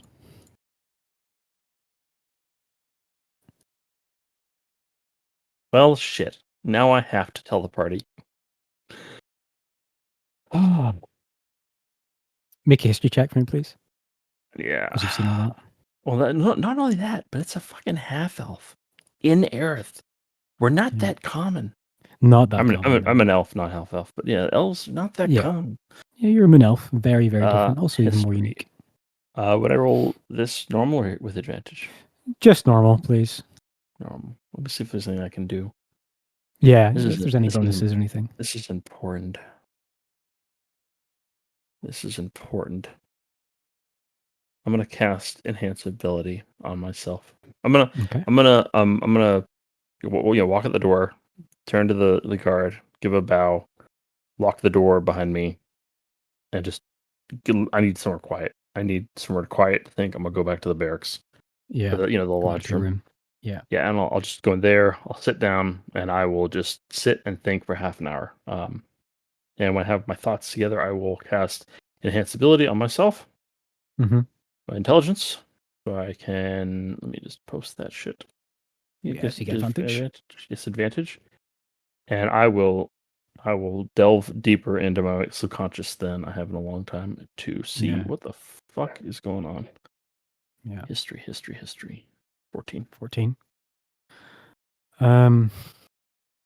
It does ring a bell. It was maybe it's not within it's definitely shorter than a decade. Maybe within the last 5 years. I remember hearing about a massacre in the Charthorne Academy. 5 years, some student, but within the last 5 years. You can't remember the exact date. Right. I mean, for an elf, it's even harder for you to remember year to year. Yesterday. Yesterday. Anywhere between now and 200 years. Honestly, it could be the same thing. Yeah. But for you, like, it you remember hearing about some, which is, again, doesn't happen. It just doesn't happen. But this mature, student just snapped, from what you remember. It was in the newspapers, but then when you remember, like, thinking about it, it's like, I haven't heard this person's been caught, and there hasn't been a follow-up paper in the news that he's been caught. So you just assumed, oh, he's been caught, and they didn't want to make a show trial of it. He probably was caught similarly executed, but apparently not. I would like to roll a religion check to see, is this man possessed? Are demons or devils involved in this, in his condition? Maybe, yeah, you can make a religion check 100%. Thinking about that, yeah. 20. 20.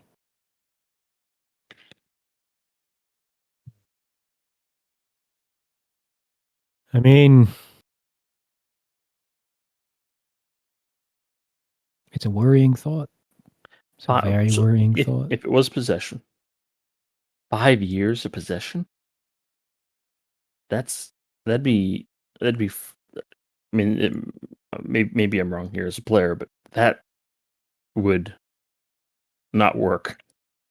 Something would break in that time, surely. But yeah, he would. There's not, no matter the mortal, something would smash its way. It couldn't be contained. Yeah. In that. And you've been trained in the Church of Tyr. Like the Inquisitor is the kind of background cold case work, the truth caller stuff, and the martial stuff you've picked up over the years, even before you became a full truth caller. Your society, the Concord, knows stuff about demons and devils. Yeah. Knows to look for the signs. You deal with it, or other people deal with it. You're not exactly sure who deals with it. Yeah. But this is horrific. If this is what's happened. Or maybe he's just totally fucking insane. Yeah, that's the problem. It's always, Yeah. But okay, but for 20, does this fit? Is there anything that would rule out possession? Like the 5-year thing? Or... Is there, if you're looking for anything that would say, this can't be possession? Yes. No, not really. Fuck. Okay, I'm gonna have to find Lyranok. Mm-hmm.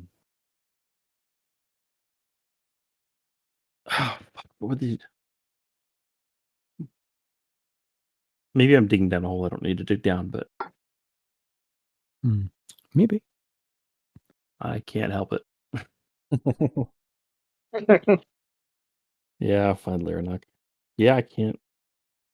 Fuck, man. You did roll 20. So the one thing I would add on to that is corporeal beings, even angels, but anything from the greater heavens or the underworld, if they are destroyed within the material plane, obviously return back. Mm-hmm. They return back. They are not slain unless you kill them within their home realm. Same for angels.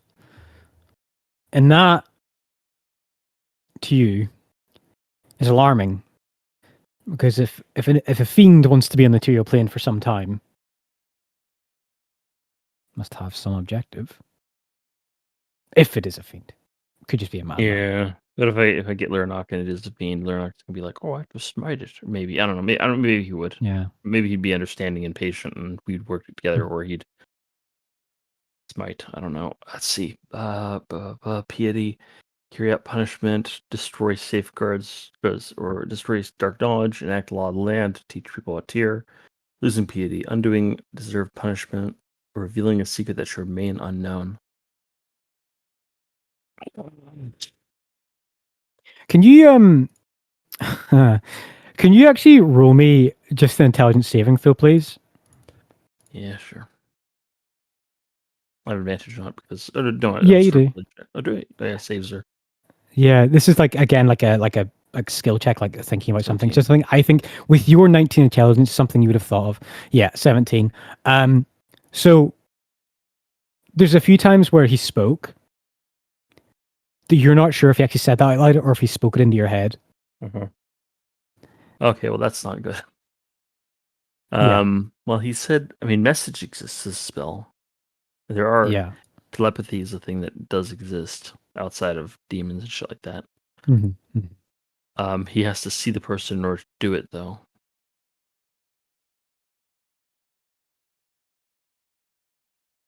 I think this is a demon or devil or something like that. Fuck. Orly, how you doing in the crow's nest? Nothing has changed. He hasn't hit the bottom of his digestive system yet. Stuff coming up. Sorry, what time is it? Oh, I would say by this point, like like still I'm like it's 10. been about half an hour since breakfast, something like that, like an hour since Oh yeah, breakfast. there's absolutely nothing has changed. Yeah. Yeah. Torko's still checking out. Okay. Thoric. Leonok got turned away from the kitchen, so he's probably in the quarters, I imagine.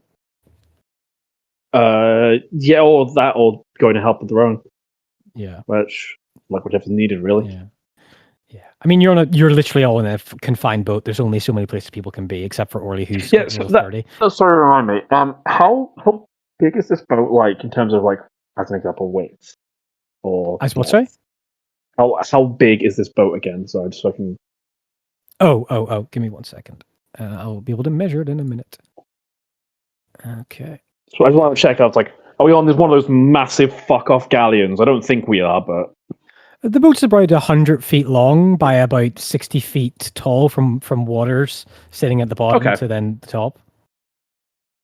Okay. It's more deep than long. yeah, but it's not. It's. Oh, I just wanted to check. It's not one of those like absolutely colossal ships. Which No. The ones in Breakwater can probably hold a crew of like 300. It's not a super galleon. Yeah. Okay. Cool. That's fine. I'm gonna go find Lyranok. Okay. I'm gonna seek him out. Which I mean, it's a small ship, so I'll probably just open the door and there's Lyranok. Yeah, you eventually find him pretty quick. Just shout my name and I'll probably hear it. Yeah. Yeah.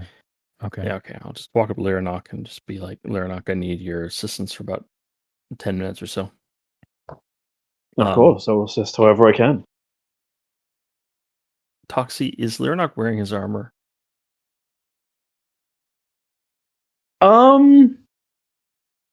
I imagine it's probably not his full armor because I guess when they're in a relatively confined space, is it Cypher? Is it at all possible to like wear partial armor effectively, like the stuff where it's easy to wear and equip?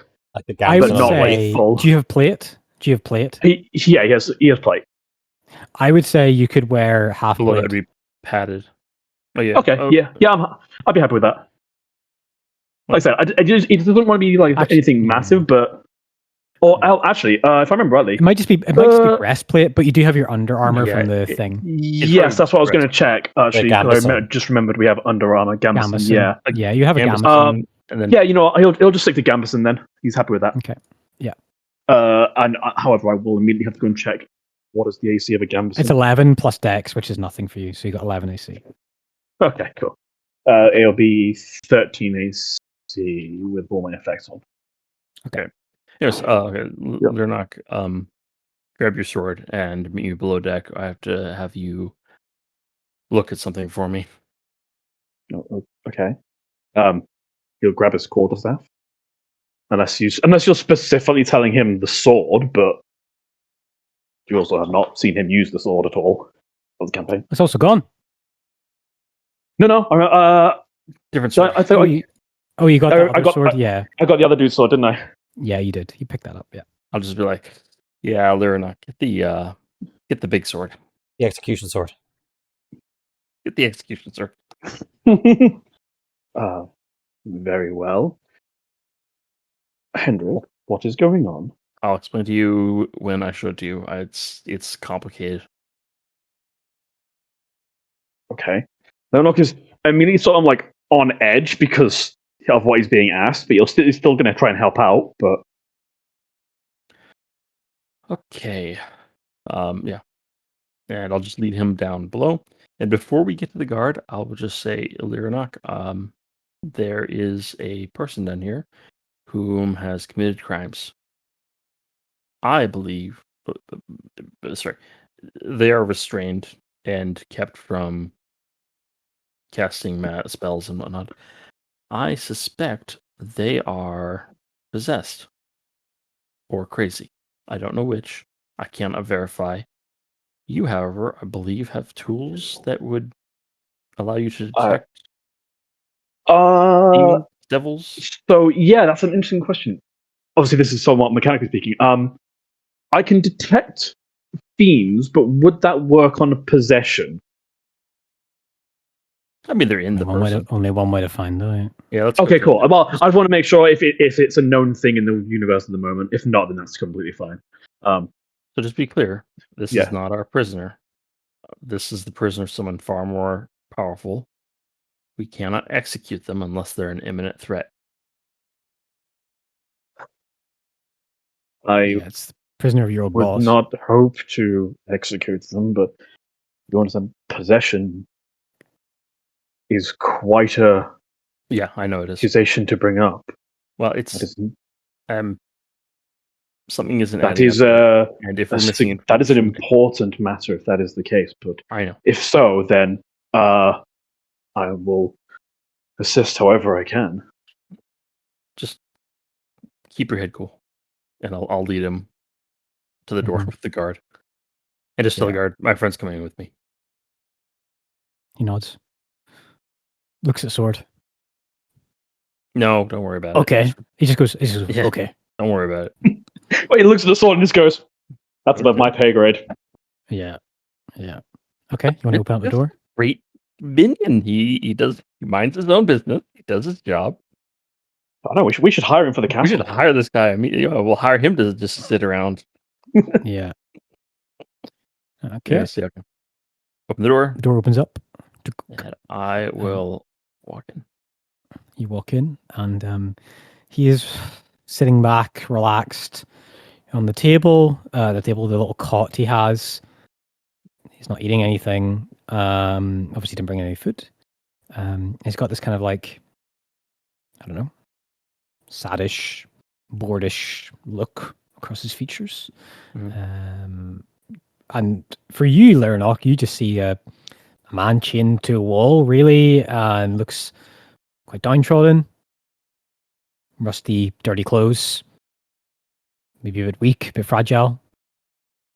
But you know to not just, if Hendrik's warning you of something, Yes. that makes you Yeah, so suspicious. the Lyric is very much taking this seriously because this is Hendrik coming to him with something. And Hendrik is the sort of like, unless I am desperately unable to manage it on my own, I'm going to manage it on my own. So he very much is taking this. In fact, Lyric is actually sort of almost dropping his happy persona a little bit because this is a serious matter. Like, sort of coming very almost flat, straight face for just like a serious matter. This is the one. And then Yeah. Hendrik speaks up. Prisoner, what is your name? Finally, a question I can answer. My name is Malden Thrennick. Dave, could you type that in, or do you want me to? Yeah, just I'll type it. I'll type it. I'll type it. I don't think I've gotten a single name right yet. It's all good. Maldum Rennick. Okay. Sorry, is No, it I'll just- Thrennick or I'll just- Thrennick? I'll just turn to Lyra. Thrennick. Okay. I'll just turn to Lyra and say, no names. Understood? No Russian. Understood. Well, my friend, I will introduce you to Maldum Thurnick, the butcher of the, is it school or university of Bahamut, I believe, at Charthorne Academy. Charthorne Academy. That's the place at Erith. That's the one. Ago, Points at you and gives you a smile. point back. 5 years. 5 years ago, he killed 8 people, and seems very disturbed in general. So the chances of this probably run into the negatives. Can Of what? I make a history check on, I guess, Sure. the Butcher of Charthorne Academy or whatever he's Yeah, naming it make as a such? history check. Sure. Yeah, go for it. Yeah, like I said, the chances of this slim to none, I think, but Yeah, but I told you I had to. but come up not with- zero. That's a natural God. 20. I'm so proud. Okay. That's why you bring the paladin in there. Yeah, to know. Okay. Butcher, Butcher, I heard Butcher. I heard a criminal. What's going on? I know this. What's You rolled So- a 20.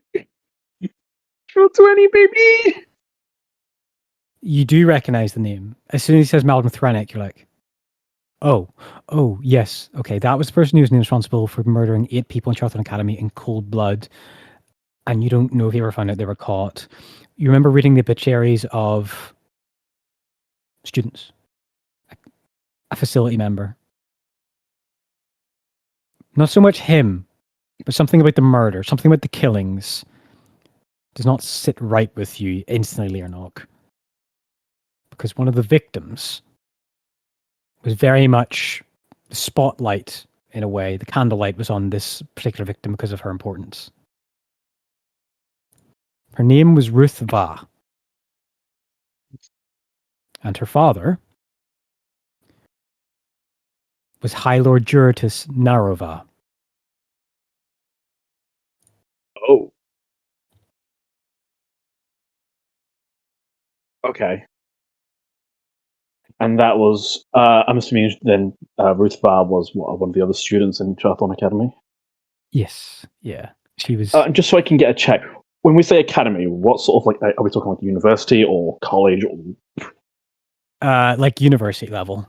Like, okay. Like further education, like writing PhDs, doctorates, that kind of stuff. The further education. Okay. Yes. Does Charthorne Academy do anything specific? Like, is it famous for this type of study, or is it just a general study? The Charthorne Academy is the catch-all for like the intellectual educational system within Erith, and has multiple different campuses within its grounds. So one of them is the teaches clerics and clergy of all 12 faiths. Another one is responsible for the training of arch-zealots and under-zealots and everyone else facilitating jobs. It also has history such as like theological history, greater ancient lore, and likes of two professors, which you know of, Nathaniel Everstone would have lectured at the architecture and design wing of the campus, and your professor Maximilo would have lectured at the theology campus. Okay. But it's like it's a district within the capital, so think of it like a whole university town within a major city. I live in a university town. I'm very well aware of what that's like. Tens of thousands of students. Yeah, hundreds of teachers. But it's not like it's like this is where you go. That there are specific areas that like the school that they study in. Yeah, but it's not like As an example, I mean, in the normal estate would be 20? Yeah, you roll a natural 20. I would say it was there when it was built. I would say that you would recognize the department named in the newspaper that this murder happened in was the it was the modern and past studies of the Concord. So it's like the historical side of it. Yes, yeah. Interesting.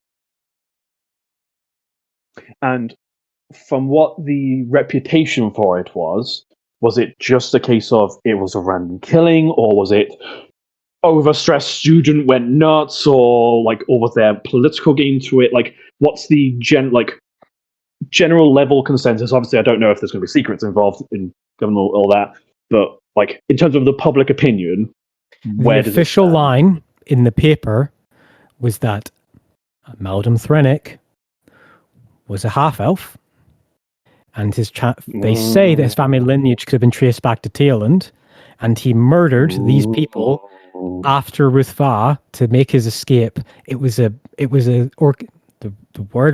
orchestrated military strike to intimidate the High Lord. Oh, it's known as effectively a military action almost, or that's what the newspaper reports.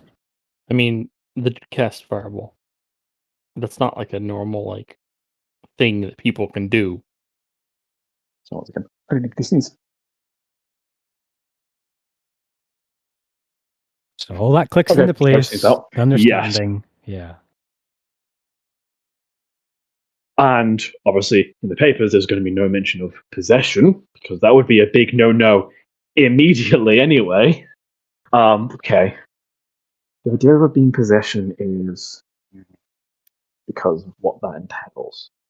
Because that would mean that there might be something more to it than even just... although if I recall correctly, Pilan, is known to use fiends and things in summons, right? I know they are necromancy. There's not a thing of magic they won't use. Yeah, it's literally everything, because if it's magical, they'll use it. Okay. So yeah, so it's not like it's unheard of. No. To use, okay. This is quite a person you brought me for. I remember reading in the. I remember hearing about it in the news, reading in the papers what your actions were.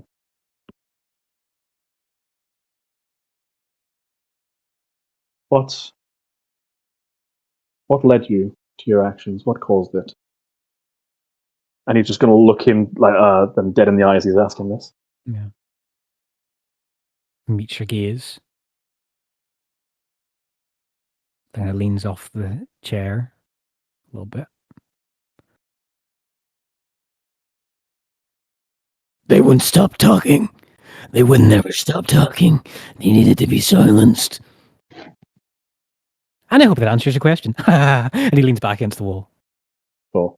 I'm going to use a bonus action, and I'll use one of my channel divinities to do.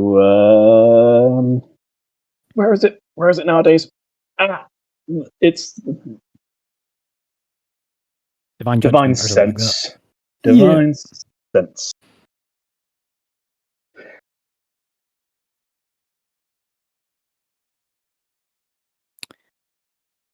So as he's talking, Yeah. they're not. Yeah. He's sort of there's this very slight pale light. It's not the most, like the brightest it's ever been, but it's just sort of there, and it just sort of gathers in the eyes a little bit, so they openly like just glow a little bit more. Mm-hmm. Mm-hmm. All right. The person slowly stands up and takes a deep bow to you, Lernok. And as that happens, you feel a faint essence of ash and dust creep across your nostrils. And your tongue spoils with rancid meat. And your ears hum with crackling fire.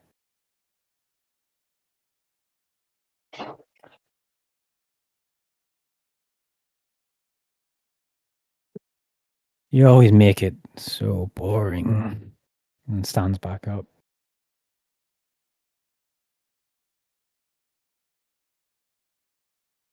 I've generally found that matters of life and death do not need to be interesting. Boring is actually where I prefer those. Lernok, what's happening? Based on the interpretation, I'm going to assume I detect some level of fiend. Yes. You know, it's so. I remember, like, the creature type is like the fiend or anything. It won't distinguish between devil and demon. You can't tell correct? between devil and demon. You no. can't even Cool. tell celestial versus fiend. No, you can because you know the type. You know the location of any creature of those types. It didn't. Oh, yeah, sorry. You know it's creature. I'm sorry. I apologize. Yeah, so I'll know the difference between, like I said, celestial and a fiend. I won't know the difference between a devil and a demon. Is my interpretation of it. Okay. Yes. You know the object that has been consecrated. Yeah, that's consecration and hallow, or desecration. TM are the chains this thing is bound by consecrated? There's a single chain on his left hand, and he's got the neck collar on. Okay. So Lernok, what's happening? I'm actually just curious how Malum responds first. Like if he's just going to say anything to him. He looks at you and then looks at Hendrik. Are you going to tell him? I see there's no reason why I would keep it secret. But I want to make sure that door is locked before you go slinging secrets. matters such as this.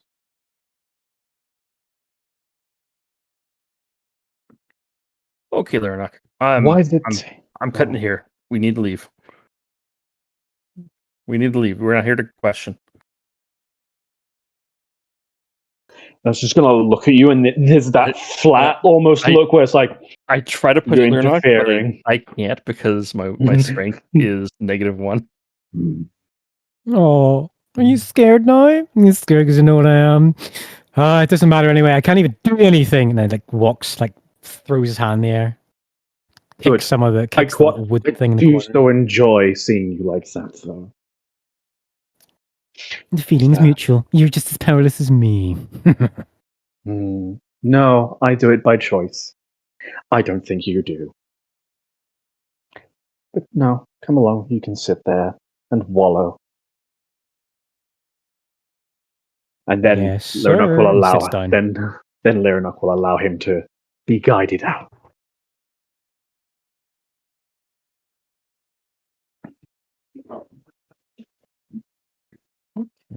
Okay, the two of you leave. Great. You lock all the doors. Fantastic. Lyranok, let's go back to the cabin and we can have a conversation there. Hello, Mr. Guard. I'll turn around and I'll lock the door behind me. Make sure the guard locks his. And then Yeah. let's go, Lyranok. Let's go. All right. Lernok is just going to he's going to be very silent. Also, for the record, he knows the location as long as he's within 60 feet. As long as he's within 60 feet, there is going to be part of his attention, granted it's only for the next 10 minutes, where he's sort of going to be like, is he there? Yeah, check. Yeah. Like, he almost like, Oh no. I'm Like, making Lyranok paranoid. yeah, he's going to be keeping it a celestial, I don't know how to describe it, but you know what I mean? Like, part of the attention is always going to be on that sense Yeah. for as long as he has it. Basically going Right. like, as long as there's no change, then, Yeah. things are okay. Yeah. Totally. All right. Is at this point, as you walk back towards the room, Torkel, you just came in there to get your things, and Thorik, you just got a break. So Thorik and Torkel are in there as well, or at least up in the crow's nest. And as you all come in the room together, we're going to go ahead and take a 10-minute break. Ah, you bastard. Ryan, think about how you're going to describe this, because Lernok has questions. This is going to be We're fun not- to learn that there's we're not. maniac We're- murderer we're on not. this ship. Ugh, secret. We're not going to tell people. I only But okay.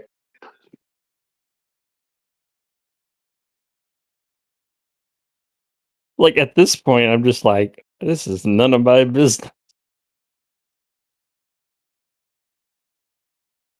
Yeah. I'm not saying it's not other people's, but I'm saying it's nobody's business. We should stay the fuck out of this thing. Why are we on this Yeah. boat? We should get off this boat, guy. Well, when there's political elements to it and fiends and shit. Oh man,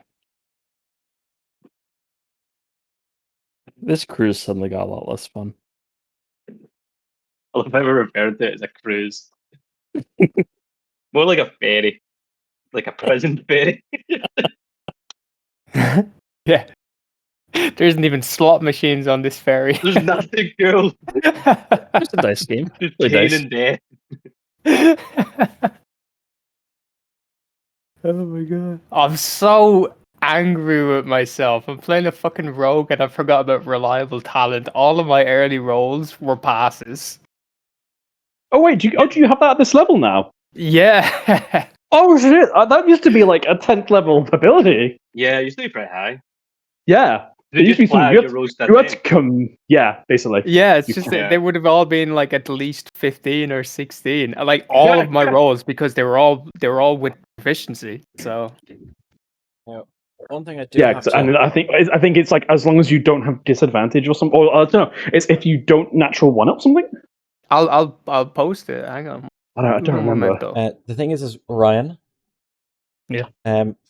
I think there was plenty of times where Hendrik could have not gotten involved in something that he wasn't originally meant to be in.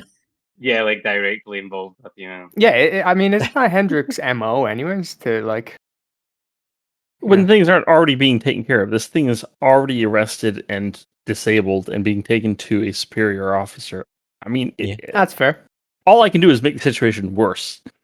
Yep. Yep. And there was Are you? even a point. There was even a point where you said, "Oh, should I really keep doing this? Like, should I really get involved?" And then you couldn't help yourself. Well, I mean, hey man, sometimes digging deeper is not the right path. Sometimes you just have to say, I'm not going to know this thing. Now, who's saying this, When- Ryan or Hendrik? Hey, who's this? Who's this? Hendrik's been possessed. He's not considering everything. Get him. This is Hendrik. No, Hendrik's been very, very like, I don't know. This could lead to bad things. Are you sure? Because you were the one that kept pursuing it. Up That was until you Ryan, added not Lyrna. Hendrik. Yeah. I just adore that Hendrik seems to just be unable to go for a walk and not stumble into something important. Like, Did you need sneak? That's what you need. Well, it was like, I remember when we were in the first city, and he's like, I'm just going to go for a walk and look for any petty crime, and immediately gets involved in a necromancer. Oh yeah. I think That I'm was fun. cursed, guys. I think I'm cursed. I mean, To be fair, I think it's because my character is just constantly trying to stick my nose and stuff, and the DM's like, awesome, yeah. here's a plot point. Yeah. Take this beat. No, take this beat. Maybe Here's everyone another else, maybe everyone else should go for walks more often. It's just, I do, but I sneak. So yeah. Oh, fuck. I think it's getting close to the time. We've had so many sessions now where I just go back and watch the videos from the start because a lot has happened, dude. Yeah. I There's so many completely irons in forgot the about fire. the necromancer, that ambush thing. I completely forgot about that. Wait, Matt, what's the name? Sophia Neves. Sophia, yeah. Yeah. Hey, separate. Yeah, she's just chilling. having a And good then, time. and then we immediately got her secret hideout discovered and broken into. Yeah. Yeah. God, Hey, we Cypher, I've got a suck. question. Like, literally, not even Yeah. 24 hours. Isn't that the whole point of a D&D party, to bumble your way through the... I mean, like, nobody... Like, that's the idea. It's Yeah, meta. like, I'm pretty sure at this point the DM just, like, looks at hideable party and goes, how did you survive in this? And we go, we don't know either. We Yeah, there's we kind of definitely a we negative accidented factor, our way. We accidented our way into level 16. We have no idea how it happened. It's like somebody looking on the outside to it, like a DM's party. They're like, wow, they've min-maxed. They're pretty OP. Yeah, no, but it's fine because they're all players at the end of the day, so that'll kind of like counter some of their OPness. Just throw a puzzle design for a 5-year-old and watch them fumble for 30 minutes. Yeah. Now, this object's shape is square. The hole is circle. Player. I tried That's to right. fit It goes in the square hole. it in. Nice, thank you. Yeah, Cypher, I've got a question. Yeah. If you're still here. You know, like Chekhov's gun for like writing and storytelling and stuff. I've been DMing for 9 years. Yeah, yeah. I was just making sure. Where do you come down on trying to implement that into like stories for D&D? Like, do you, like, obviously it could work sometimes, depending on the plot lines and stuff like that. But how often would you use it? I'm not trying to sneak any kind of like spoilers. In for my this campaign. experience, Chekhov's gun in D&D is you put Chekhov's gun, the players pick it up and shoot themselves in the head with it. Yeah. Okay. Yeah. I mean, yeah. I'm striving not to do it. Yeah. Yeah. It's either that or they kick it off a ledge and it disappears down a chasm never seen ever again. That seems most likely. It's one or the other. Literally, All I can think is that meme where it's like you're in a tavern and then the DM obviously describes this super important NPC and everyone immediately just goes, "Can we just go speak to the barmaid?" Did you see the Dimension 20 kind of clip where they're all in like one a of Zoom us. call?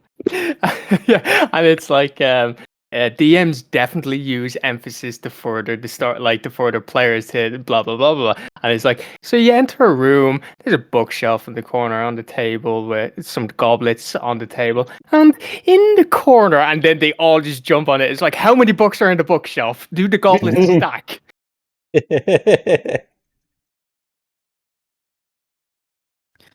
All right. If people are done with their break, we can play again. Yeah, I'm happy to resume. Cool. All right. Let us know when you're ready, Ron. Do we Yeah. have Ryan? yeah. I think we have Ron. Oh, go. Yeah. Go. Cool. Good to go whenever. 3, 2, 1. Yeah. So in the room, Torkel is literally just like getting some rations, and then Thoricus came in to like wipe the bicep sweat off his arms from rowing, and just get some extra food as well. And Torkel's like, "Damn it, I should have packed more rations because it doesn't matter how much we get fed in this boat. Thoric's going to ask to have mine." And then through the enter scene, Lerenok and Hendrik walk in with a little bit of a worried look on their faces, probably. You close the door. Oh my god. Okay. Henrik, you're going to tell me everything you know about what is going on now. Will you tell us while they are in the room, or is it only to me? If you'd indulge me for a second, because I think we're going to be ending up washing our hands of this because it's already under control. If we just keep it between you, That's not what I asked, Henrik. Okay. We're gonna keep it between you and I for now. And he's going to turn to the other party members, the two party members. Okay, well, if they're already here, for fuck's sake. I mean, that's what I'm saying. Like, Lerenok is getting answers. If the shortest way of getting those answers is telling them to leave the room, he's going to. So This is up to Hendrik. Is Hendrik going to tell me while they're here, or am I telling them to leave? Yeah, everyone out the room. I need to talk to Lerenok. Yeah. Okay. Lerenok was sort of snapping me like he's looking like intensely at you, like, no, leave. This is a conversation that needs to be taken place as soon as possible. Oh yeah, no. Thoric isn't staying. He just says okay and just like turns and leaves. Yeah.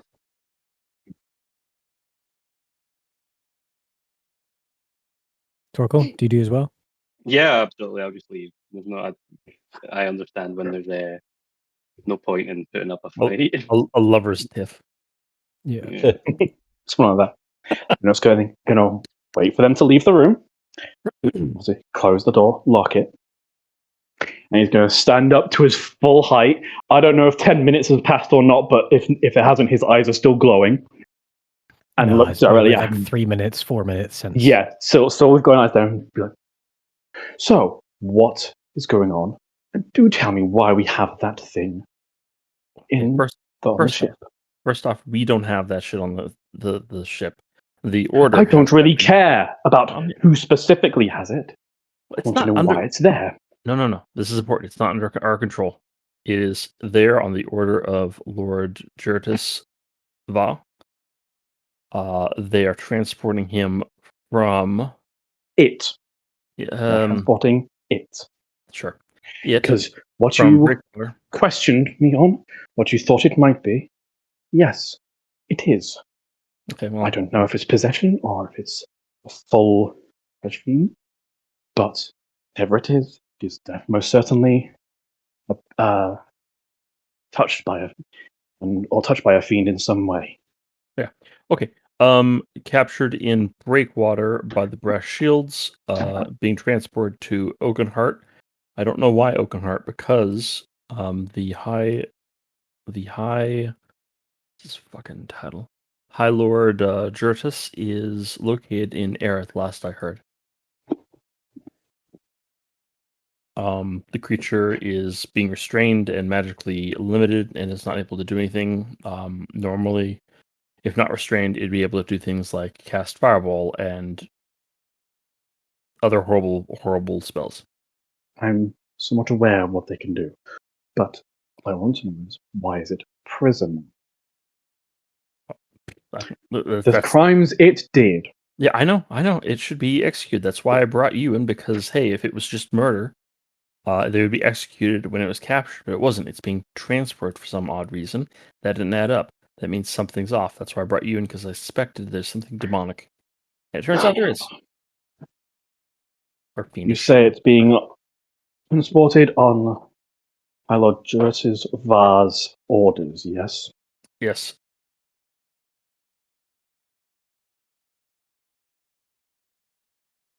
He's putting everything at risk for the sake of vengeance.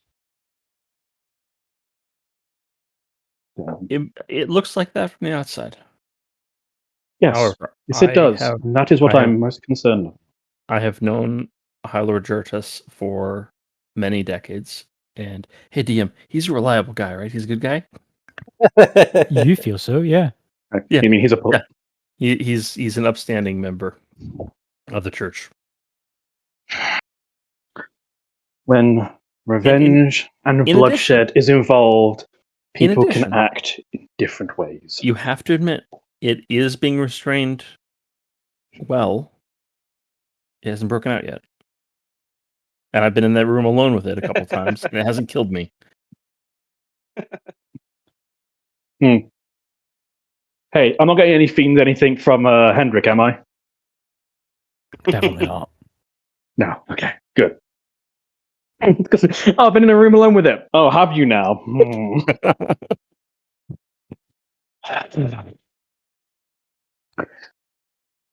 So, it is adequately restrained. I don't know of any way that we can restrain it further or to better effect. I can only know of ways that we can mess it up and cause massive destruction and death on accident. Concern here, then, a further concern. This is, at the end of the day, a civilian ship. Why is it being transported on this and not one of the myriad military vessels or police vessels or anything of the sort that Lodgers would have access to? That's a really good question. I hadn't It's considered. not adding up correctly, and I dislike it. That is very strange, actually. It is putting a great many people's lives at risk. The only thing I could think, and the reason as to why it wasn't killed, would be if it has information of some kind. But we have no real way of obtaining that knowledge, because what are we going to do to it? Torture it? No, that won't work. You and I Kill it? might be out of our leagues, but it might be within the power of the High Lord or the rest of the staff at Erith. I can understand. I think you're right in that they're looking for information to see if someone sent it or if it was just something causes its own chaos for its own sake. It is odd that it's on a civilian ship. It is odd that there's not someone from the Order on this ship going along with it. That's too high stakes. So there has to be someone on the ship from the Order. There has to be. Someone who has been on the ship since Breakwater.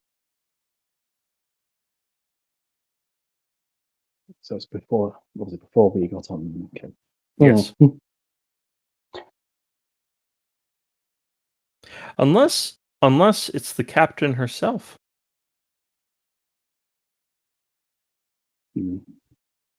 She may be within the Order.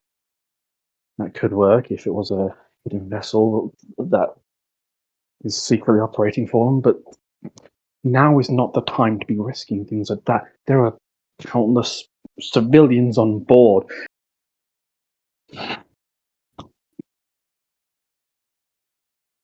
I don't feel we have the information, and I want to know why. This is not something that is taken lightly. You're going to have to go to Erith in order to get that information. You said it's being taken to Oakhart, isn't it? DM, that's the next stop, isn't it? Or are we stopping at Saltmarsh? This ship goes to Oakhart, and that's where its destination is for nearly everybody on the ship, including the prisoner. That's no closer to Erith than frickin' Breakwater is. Correct. You understand that I cannot merely leave this alone now? I mean, not entirely. That thing should not be within our borders, and yet here it is. 1, it is currently contained. If we start messing with it, it may not be contained. I'm not planning on messing with it. What I want to do will be... I assume that people will be taking... This is your order, is it not? It is transporting this? DM, High Lord Jurtus, is he just within the Order, or is he part of the government itself? So High Lord Juratus is the highest judge, the highest position within Tier. Erith, and within tier underneath the Hierophant. Especially being within the capital, he's basically the Hierophant's right hand man within the capital across the whole church. They've got a good working relationship, as far as you know, and he doesn't command truth callers. That's the marshal. That's Jerome who does that. He would command inquisitors, who do cold cases, background investigations, and brass shields and past sentencing. He is not a military commander in any way. He is a civil courts judge, but a very important one at that. That doesn't sound like it interacts with fiends at all. Nope.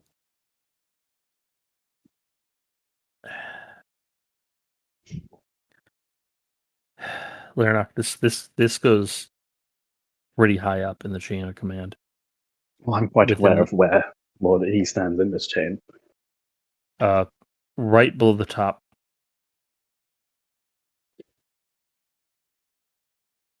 We can't interfere. I don't inherently wish to interfere. What I want to know is why. Well, you're not going to get anywhere talking to the thing down below, I can tell you that much. I think the No. only information you're going to get is from Erith.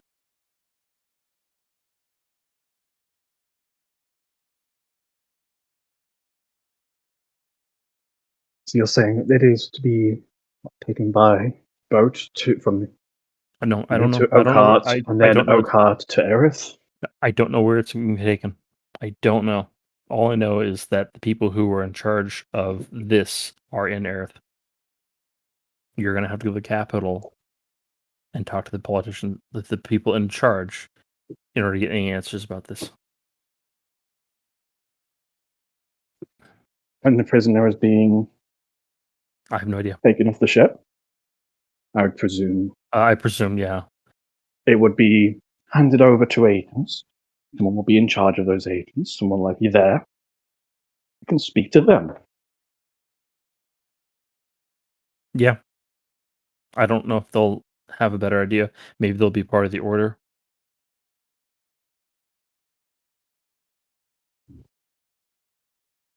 I simply cannot think of a reason or a decent reason as to why such a thing needs to be transported aboard a civilian vessel. I don't know. It should be being transported under significant guard. Yes, it is being trapped there at the moment. The concern there is at the moment.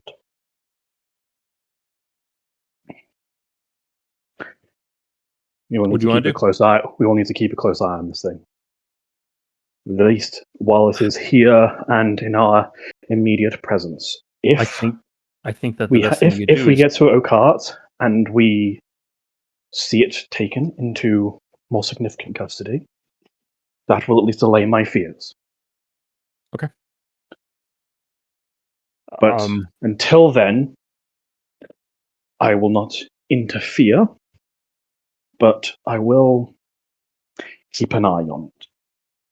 I'll tell you right now, don't talk to it. I have no intention of talking to it. Okay.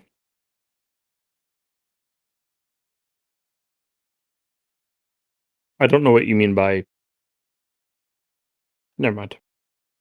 Okay, you've been around for a long enough, and I think you have enough self-control to not do something brazen and foolish. If I was going to do it, I would have done it there and then. I am repulsed by the fact that it is there. The fact that it exists is an affront. But I am no longer the young, reckless person I was. I do not need it to be killed at my hands. What I want to know is why people were put at risk for it. Yeah, no, I agree with you there. It is odd. Inexplicable. Okay, well, at least we have some sort of agreement there. That we do. And a call. Okay. And I'm just gonna lay down my bunk and think. Yeah. Okay. After a few minutes, Thor's gonna knock on the door. Can we come back in? I want to get dressed again. Yeah.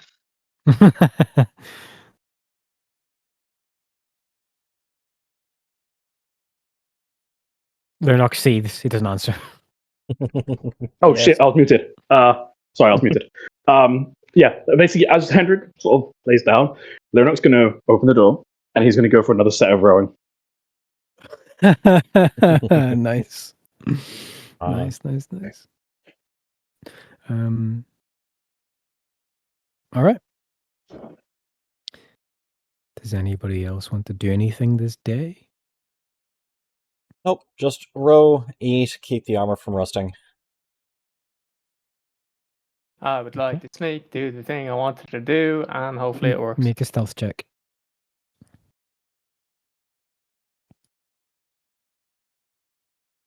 Where's the dice? There it is. 18. Reliable talent. Add 3, 21. Okay.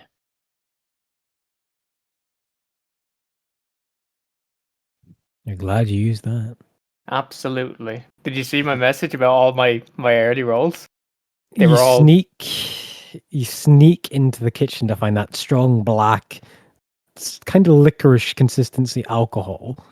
And just as you're about to sneak out, you feel your uniform or your cloth slightly snag in the door on the way out. And that chef, that grumpy chef that deferred to an angel not even being welcome in his kitchen, holding a large boning knife, you just get out of his view before he catches you in the kitchen taking the alcohol. nice. And yeah, you go and sneak off and find somewhere relatively hidden to consume it in the lower bowels of the storage floor. Yeah, on the this ship. is the first time on a ship, so I'm expecting less traffic down and as far down as I can go. Like the bottom. Yeah. Is there a bottom? There is a bottom. It's there's two. There's like it's top floor, mess, cafeteria, accommodation for passengers, row deck, and then storage, and the bottom level storage. Nice. Bottom level storage it is. Yeah. Any crates half empty? Yeah, there'd be like one that's like half emptied of bedding and stuff like that. So Sick. you can Is the literally lid get still in there? some bedding. Yeah, you can close the lid over yourself if you want. Nice. That's me for today, boys. Orly does that. Does anybody else want to do anything? Because it's you're at sea. There's not much else to do.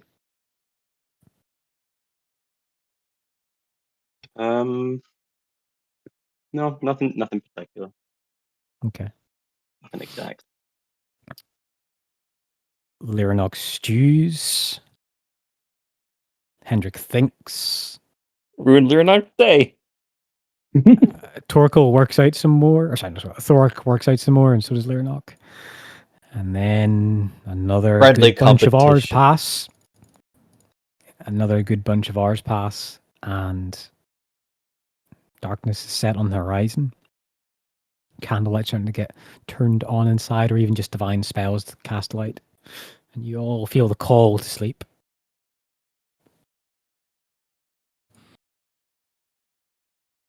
Do y'all go to bed? Yeah.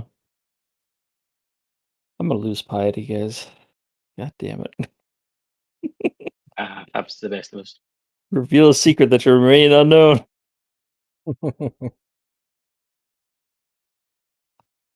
I get to go to sleep piss drunk, right? Oh, totally. Fantastic. What Yeah, I go if for a long rest.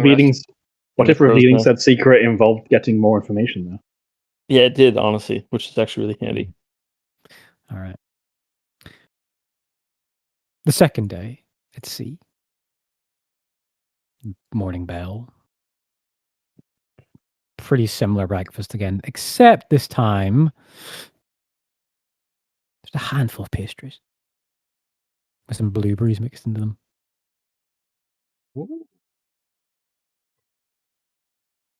You go back to what you want to do. you can see as you look towards the horizon, it's just vast blueness. But the coastline. Now, the coastline is slightly different. As you're moving up and up, it's becoming more forested, more rocky. Again, you're miles from the coast, but still, it's becoming more dramatic, more steep. The cliffs are dark browns and streaks of marble white in them. The water's fair. The wind is fine. The past few days, there's been a little bit of rainfall, but you guys have been mostly under deck for most of it. But today it rains. It's a grey, overcast day. It pollutes the view very quickly the first few hours of the morning. Get about 2 hours of distant view before it all fogs and sucks in.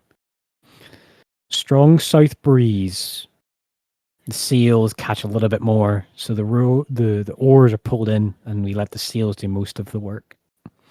So there's a lot of cluttered spaces now that people don't really be on top deck because it's wet. So it's fairly cluttered.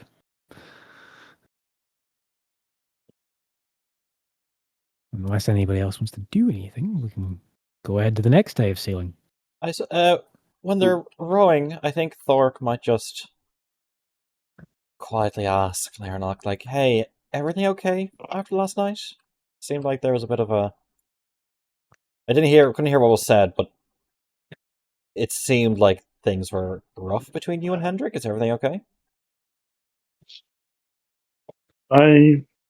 Someone's going to just eat. Sorry. In fact, it's a very bad time. Sorry. My mouth's full. Thork is going for the weak spot. He knows that I'll never tell, but Lyranok might. Well, I mean, Thork and Laranok are both sitting together rowing for hours, so.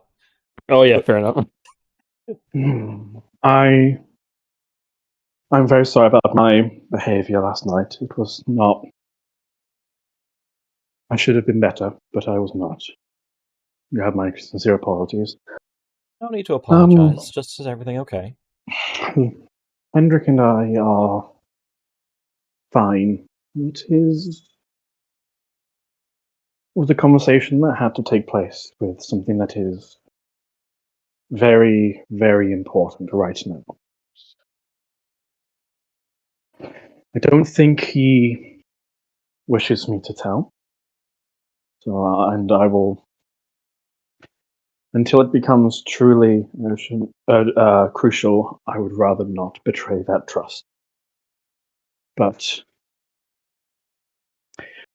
something happened, and well, I became a little bit like my old self again. But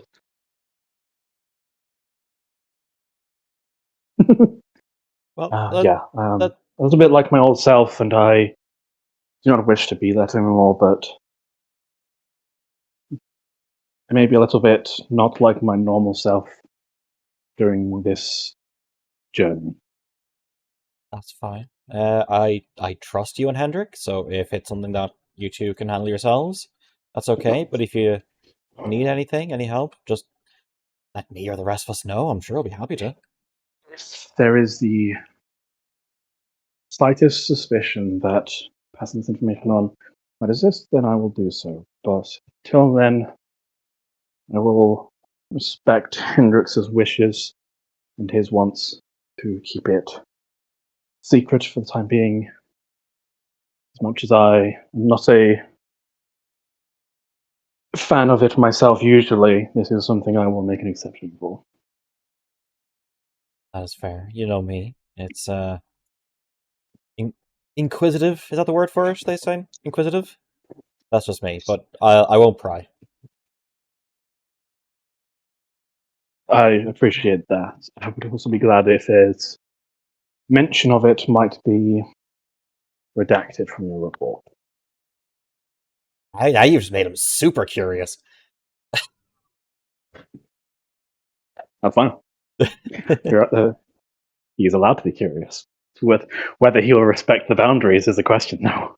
Yeah, well, right now, Thork is simply going to challenge Leonok to a rowing competition. I mean, you'll win, but Lyric will give it his best go. But I'm so incredibly concerned that the Hellhound just said bonjour. Yeah. I just found out in Roll20 I can appear as other character sheets than write as them. Yeah. Did you just turn into Santa? Okay, no. Sorry, what? So you can see Cyber's picture on the bottom left. Yeah. It was just an old man with a beard, and it just immediately struck me as Santa. Right. Oh, does it actually change my picture? Yeah, it changes your picture on the left or the bottom That's left. really funny. That's really funny. Yeah, you can do it. Didn't know I could do that. That's really funny. Lizard man, indeed. But okay, so a row off. Both of you roll athletics checks. Athletics.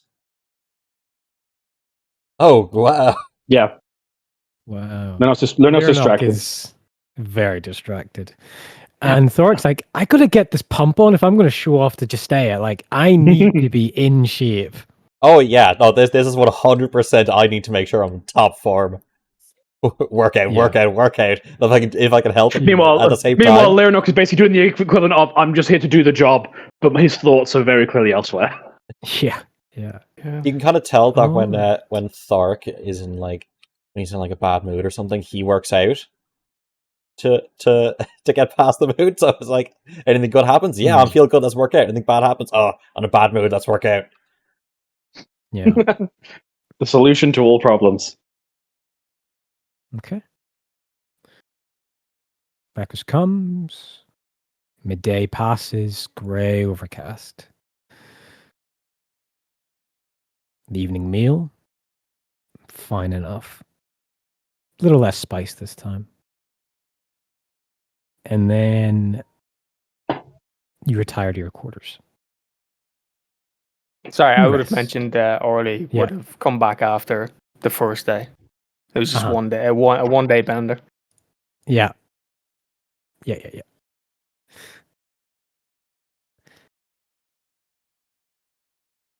Sleep takes you all. So you're now at the end of the week. You're on the day of God. And the morning bell comes.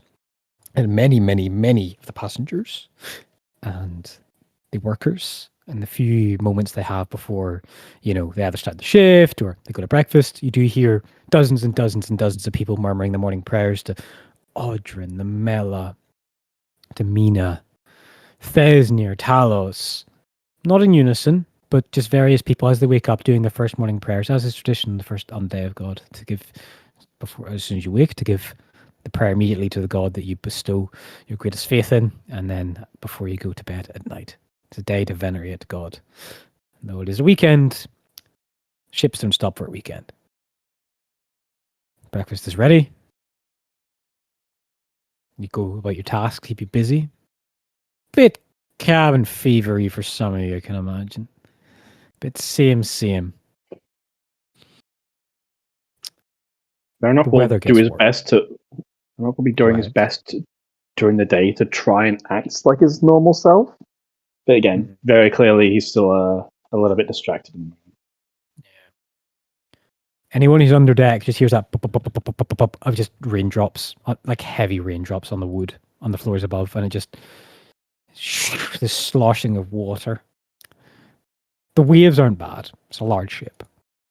But what is the leering to the left and right.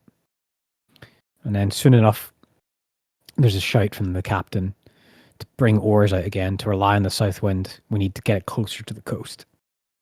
If we get pulled out, in the south wind, deeper water,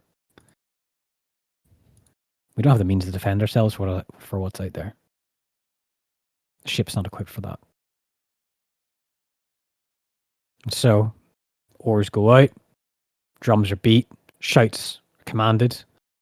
Wave Sage directs the crew. He channels almost like this path, like this arrow through the rain, and that helps guide the oars. Like there's this strange like bubble around the front, which helps just direct the orders, the commands, the vision of which way to go, like a snake salaming through the water, like plotting a course that you just need to follow. Next hours are a bit rough. And the coastline just to fade into view. But then, after a while, the morning sun, the heat of weather like this, burns off a lot of the mist. And the rain still heavy, comes in waves. But you can see more and more of this dramatic coastal landscape of these sweeping glades into steep rock faces and waterfalls and heavy, thick forests, the likes of which you can't imagine how to even penetrate. You see not much wildlife, but going towards to the ship's north that you're heading towards, you hear a couple commands for shorter oars to come out. There's some passage the ship has to get through. People are asked to be more careful. The oarsmen are given a little bit of a break before it needs to start. It's getting into that kind of like middle, like late afternoon, a few hours away from dusk. People start to get ready for this. Seems to be something to prepare for. And Thoric and Lyranok, the two of you, are asked, yeah, this is a crewman's job. Like, it's fine to helping out here and there, but like, we need the crew on this. Is like the passage narrow enough that something like guide ropes on the sides aren't a thing? If you know what I mean? Correct. It's like they need the shorter oars, and instead of like the huge breadth of like wide oars out in the open, on like the open coast, they need it's like half the length of them, and they're more steep and angled and more curved for like to get through it quicker. Alrighty. And as far as you like look, the best you can tell, the furthest you look west, like if you go north and you look west, this kind of archipelago of cracked rocks and breakages, and even just like coral reefs that you can very much see like this vibrancy, and in the dark water in the distance, it looks like either you go out to open ocean and you go past it, or you go through it. It seems like this captain's electing to go through it. Does anybody want to do anything before, or just say they want to do anything before the ship starts to head towards it? If there's a risk of like a breach to the hull if something goes wrong, I suppose Thor could be ready with wood on hand if that's a thing, or Yeah, I mean, the most of the commands like to the passengers are like, we've seen Erith's, most of the captains like, stay in your cabins. We'll take some time on this. We'll go until dark, and then we'll drop anchor and we'll wait. We should pass through. If we make good time with the south wind, we should pass through it before darkness. Okay, if that's the order, that's the order. You'll follow the order. Orly, anything from you? No, not really. This kind of, it's like terrifying, right? What's about to happen? If you feel scared, you feel scared. Yeah, for some, I'm probably going to just kind of batten down, I suppose. I don't think I'd be of any use for what's about to happen. So, yeah, stay out of the way. I'm still hungover, so. I'm old. It's 2 or 3 day hangovers for me. So. Yeah. That's it. Hendrik? Hendrik is laying in his bunk in the cabin, trying to get a nap. Got you. Torkel and Lyranok? I think Torkel probably just goes. We were told to remain on the deck, right? Either stay out the way of definitely the ore decks and a lot of like the common area. A lot of people are in the common area or in their rooms. No one's really on top deck except for crew. All right, yeah, I'll just go. Yeah, I think you'll just be doing some reading in the cabin. Nice. All right. Okay. Lyrnock? Yeah, nothing really from Leonark. He'll respect the wishes of just to stay out of the way. Like, he'll probably be close enough where if something does happen, he can help. But Yeah. it's very much a case of he's going to stay out of the way and like make sure it all runs smoothly.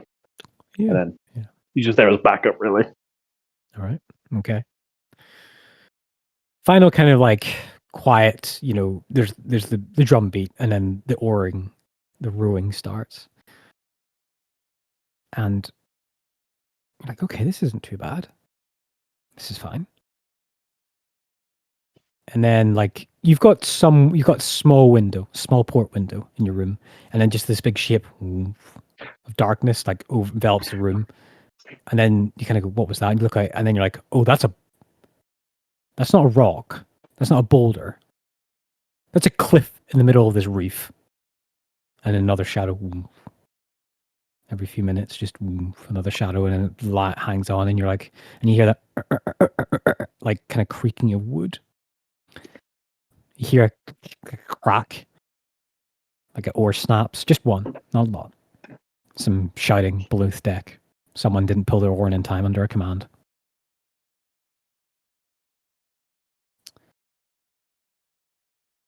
The mist and the rain continue. And candlelight. You can hear like calls from the top deck. Your passive perceptions of people like, right, lantern time. It's getting a bit dark. Let's just get ready just in case. Let's get lanterns out on the top deck. You're moving. Boat lurches slightly.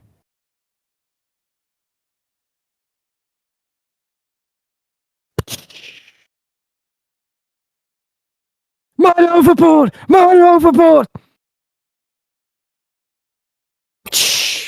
What's going on? You hear that shouting from top deck. What are you doing? Leonard's running to help. Yeah.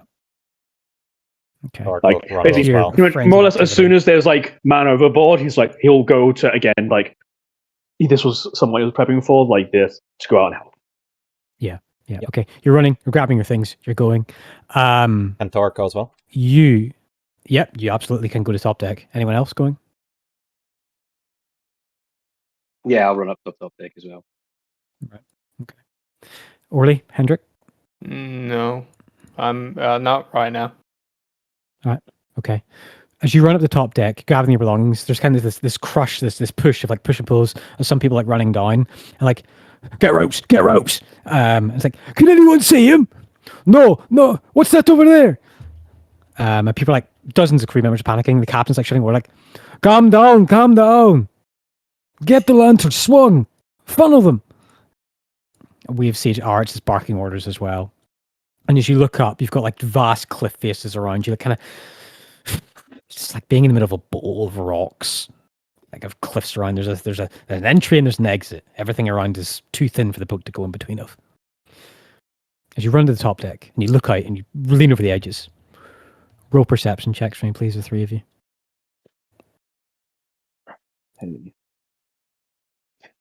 You know what? Because if they're running around with lanterns, they're not going to try and cast light on something, and he'll try and use that to assist. If that makes any sense, like yeah. So are you throwing light on something or throwing into the water? More or less, yeah. Or like doing either that or whatever. Like if they've got a rough idea of where, then he'll like try and throw it. Otherwise, he's going to cast light on something, and then he'll use that or like sort of basically like a bigger lantern, effectively. Yeah. Because I think light is brighter than a lantern. But he's using that to like it is. To assess. All right. So an 8. That's the athletics. I need a perception check for you. Then Lyrnock. Yes, doing it now. Right. Not a natural 20, but a 20. All right. So Torkel, you're again torchlight to dim light into darkness. Like you're like, damn it, where is he? Where is he? Thoric, you're looking around as well.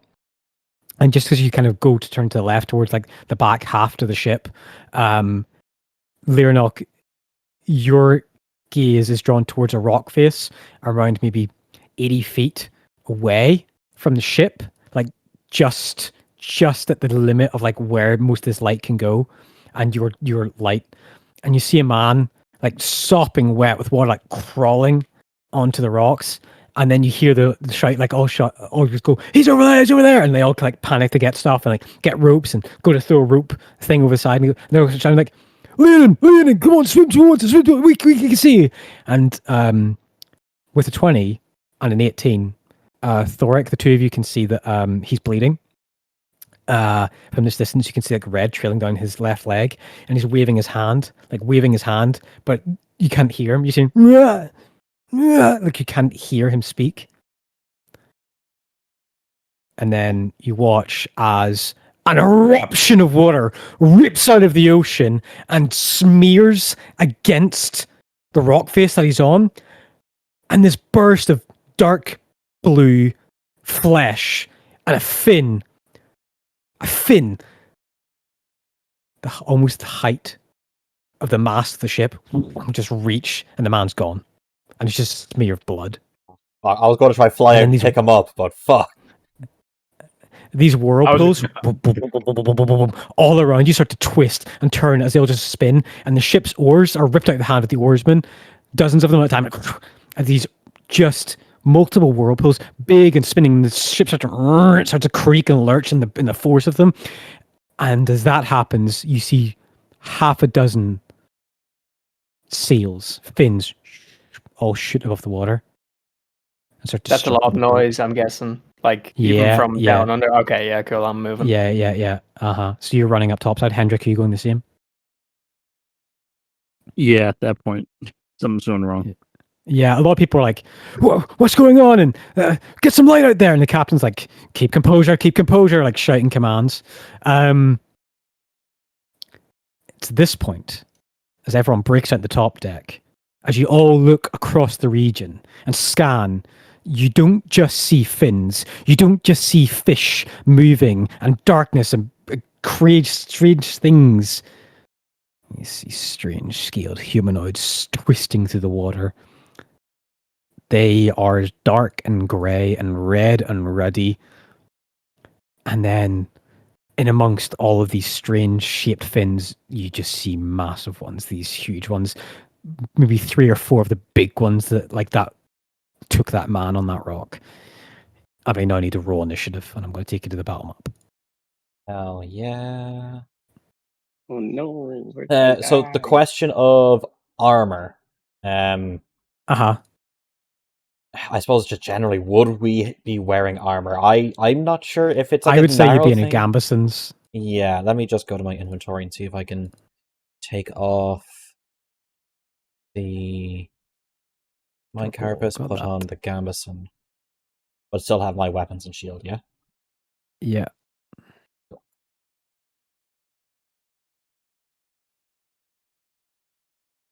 Oops. What did I just roll there? Oh. I had to roll that. Fucking swag.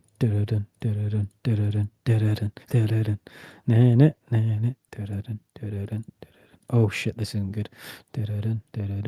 It's fine.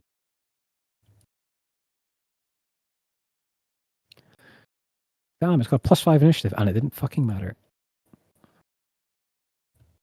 I'll be right back. Yeah, go for it.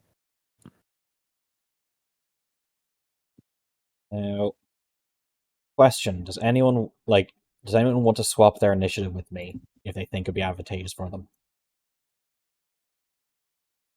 I have a really low initiative, so probably not. Switch it with me so that I'll go before you, and if I cast Hold Person, you'll have advantage on the attack. Cool. So I'm 14, you're 11. So we're just swapping that. Cool. All right. I think we got everybody. And then Thoric, yours is 11. Yep. Oh, is it showing 11 for you? Nope, but I can change it to 11 now.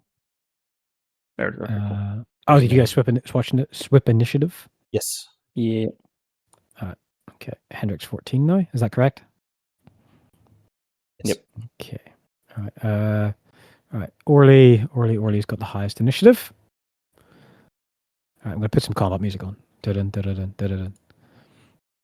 All right, Orly, you there? Yeah, hi. Sorry, I'm back. Yeah.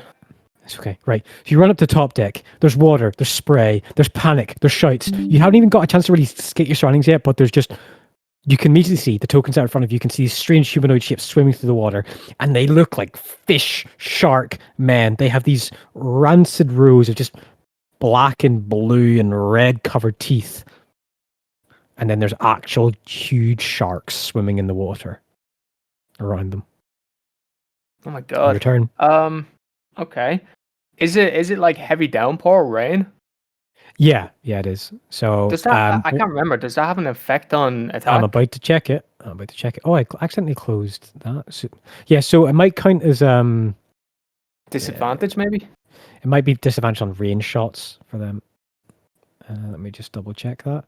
Conditions heavily obscured. Ability checks, conditions. Oh wait, no, it's vision. It'll be vision.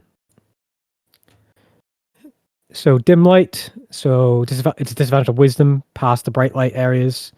And then heavily obscured. Okay. You have the blinding condition with heavily obscured. No, I'm going to say no. I'm going to say no to that. I'm going to say what it is simply you all have disadvantage on your wisdom perception checks in this horrible mess. Oakley dokley. So I need to roll for the captain, and I need to roll for the wave sage.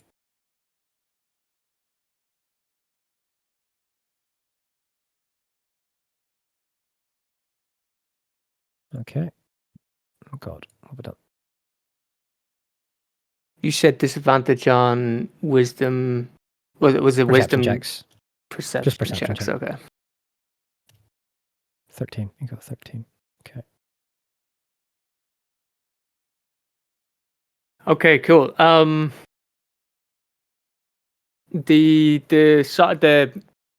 railings, are they? Can I hide between them, or are they quite open, or is it kind of like more plank, like hardwood, kind of obscuring me from away from the ship? It's plank. There's not really gaps on it. It's plank, so you could hide behind them if you wanted to. Okay, cool. Yeah, I will bonus action hide. Mhm. I think that's a thing. Oh my god, it's been so long. And then take a shot with slide grasp. We'll go for the. Sorry, where's the? How far away are these guys? Whilst I remember where they get the tools are. They're 40. They're 4. I don't think that's good for me. I mean, you can move. You have movement. I do have movement. I'll move over here. Yeah, all the women on the deck. That's just crewmen. Don't worry, they're not little nannies. Yeah. And I'll take a shot at the closest of the pair. Yeah, go for it. One getting out the God, water. gosh, I have to. Everything's changed, dude. Oh no, everything's changed. Kind of change mode. I need to roll sneak first. Crush. Okay. Yeah, you should probably roll sneak check first. Yeah. What's your bonus action? 15? 19, sorry. 19. Yeah, you duck behind it and you pop over and take a quick shot at it. It's this shark man swimming in the water. There we go. I got it. Don't worry about it, guys. 17? 17 hits, roll damage. I No think sneak I attack. did. No, I didn't. I just clicked this. Okay, the custom is the 46, so it's just 10 damage. No sneak attack. No sneak. Oh wait, sorry. Let me just check his passive perception. Oh right, okay, gotcha. Yeah. Any negative? You get negative perception because of the rain, maybe? Not for them. Okay. They're used to attacking this. But you do sneak attack damage because you beat his passive perception. So what Okay. happens is, have you guys ever seen like a great white come out the water, like shoot straight up? No. Right. So when great whites attack in the water, they come straight up underneath the targets. These humanoid figures are like like swimming to build momentum, and then like on their like this one is going to shoot out of the water, and it looks like it's almost aiming at the deck, Orly, and you think it's going to be in the water. As it shoots out the water, you aim it, and you shoot it about 15 feet in midair as it's about to land on the deck. As you shoot it in the head, it thunks against the side of the ship hard, and then it just rolls in the water, dead to never be seen again. Oh, that's cinema. Okay, cool. I will continue to hide beside Larena. Okay. All right. Okay. Any more turns for you? That's it. All right. Okay. On the rear right-hand side of the map, you see forming up like a bubbling whirlpool. You see one of these shark creatures rise up, like standing on something swimming in the whirlpool, as he's like riding it like a chariot around the whirlpool, as he like raises a massive spear, this strange bone spear above his head. And it's like, there's no noise, there's no chant, there's no nothing, but all of the sharks like shoot forward in reaction to whatever command he's like everything moves when he raises the spear above his head. And I'll reveal him on the map. Change layer tokens. Okay, and that's his turn now. So he does have a ranged attack at 60 feet at disadvantage. All right. Yeah, he's going to make 2 attacks against these 2 crewmen here at disadvantage. And see if he can pull them off into the abyss. All right. Their AC is 10. Public. I'll roll publicly. All right. Okay, this attack on the crewman. That's a hit. Yeah. That's a hit.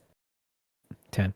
All right. What happens is he like reaches down and throws 2 tridents because he's got 4 arms. So his 2 top arms throw 2 tridents at his bottom 2, pick up another and reload from whatever thing he's riding on top of.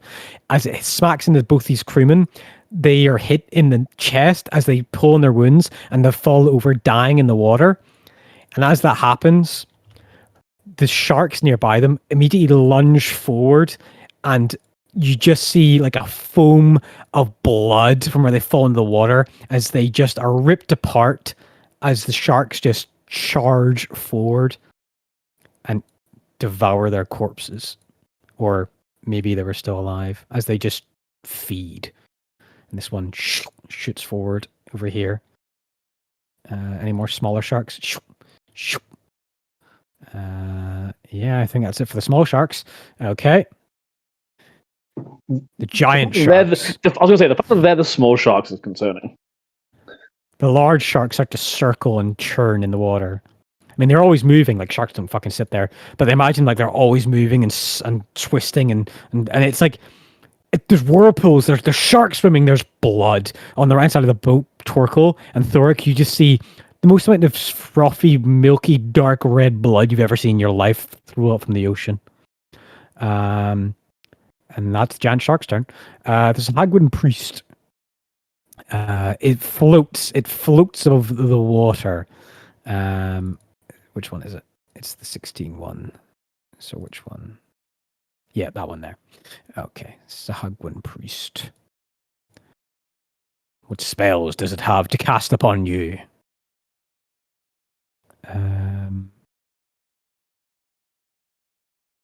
Make a wisdom save for me. Actually, no. It's going to... yeah. It is going to reach forward and producing a shark's jawline that are disconnected. It slams them together and you see spectral jaws appear right in front of you, Thork. Attempts to close these magically summoned shark jaws, which are translucent in the air and slap down on your chest. It's not got a very good attack though, so it's probably going to miss. Naturally it crits. Naturally crits. Ranged, yeah. Okay, public. 10. Yes. I think it misses. Yeah, that's it. That's its turn. The pirate captain. She Pirates. Well, it's just the character sheet I'm using. Yeah, I know what you mean, but plot twist. She is going to stand here and she is going to use her action to bolster the crew. All the crew can use a 1d4 on any of their rolls.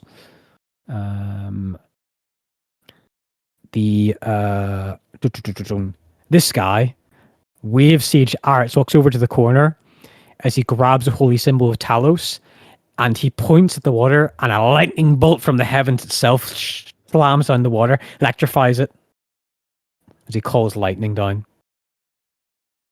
into the sharks beneath. That's a concentration spell. It's about 10 feet tall, 60 feet wide radius. It takes shit, so it's 10 feet tall. So you cast spell, choose a point under the cloud. Yeah, okay. 3D makes a dexterity saving throw. Sharks, I don't think are very dexterous, so. That's where you find out they have like Dex 18. That's a 21. 21. Okay, and then Dex. Fail. Success. 3d10. All right, so that one takes 21 Jackpot. damage. Yeah. Okay. Sorry, I need it. Where the fuck's my phone in my calculator? All right, no, that would be. Okay, that one's that, and then that one is that, and then the smaller shark takes half. So again, okay. All right, that's his turn. And he is concentrating on cast lightning, and the order's like, "Don't fall in the water. There's little I can do to help you." There's a Hagwin priest over here that's looking towards all of you. Orly, make me a wisdom saving throw, please. Yes, sir. I get advantage. You have advantage, I think. Yeah.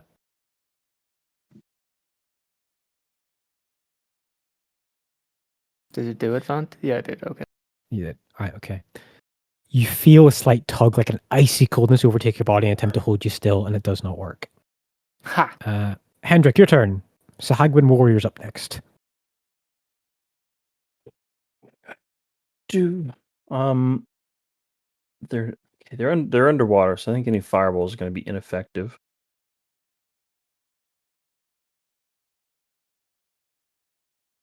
Sorry, give me a second. The sheet's not loading. It's all good.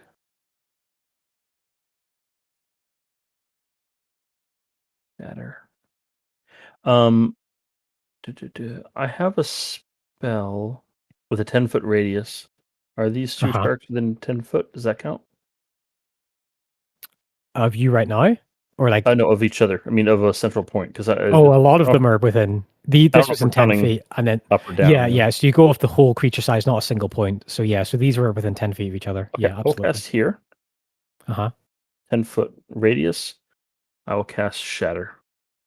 Nice. Blow up the water in around them. Yeah. Yeah, I'm okay, so is that a con save?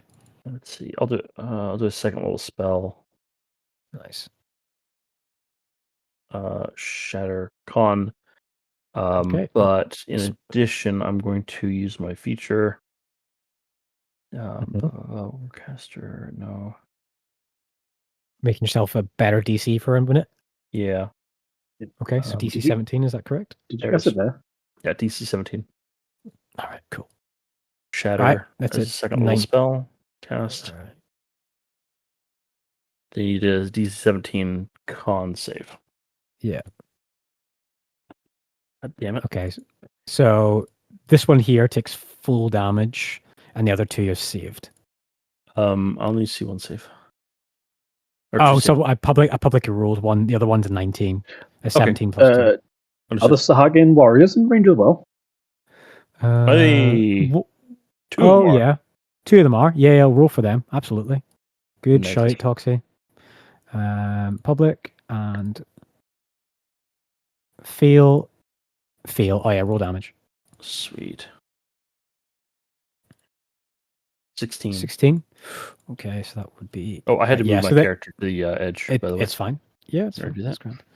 Okay, so that one failed. No, that one failed. So that takes a 16.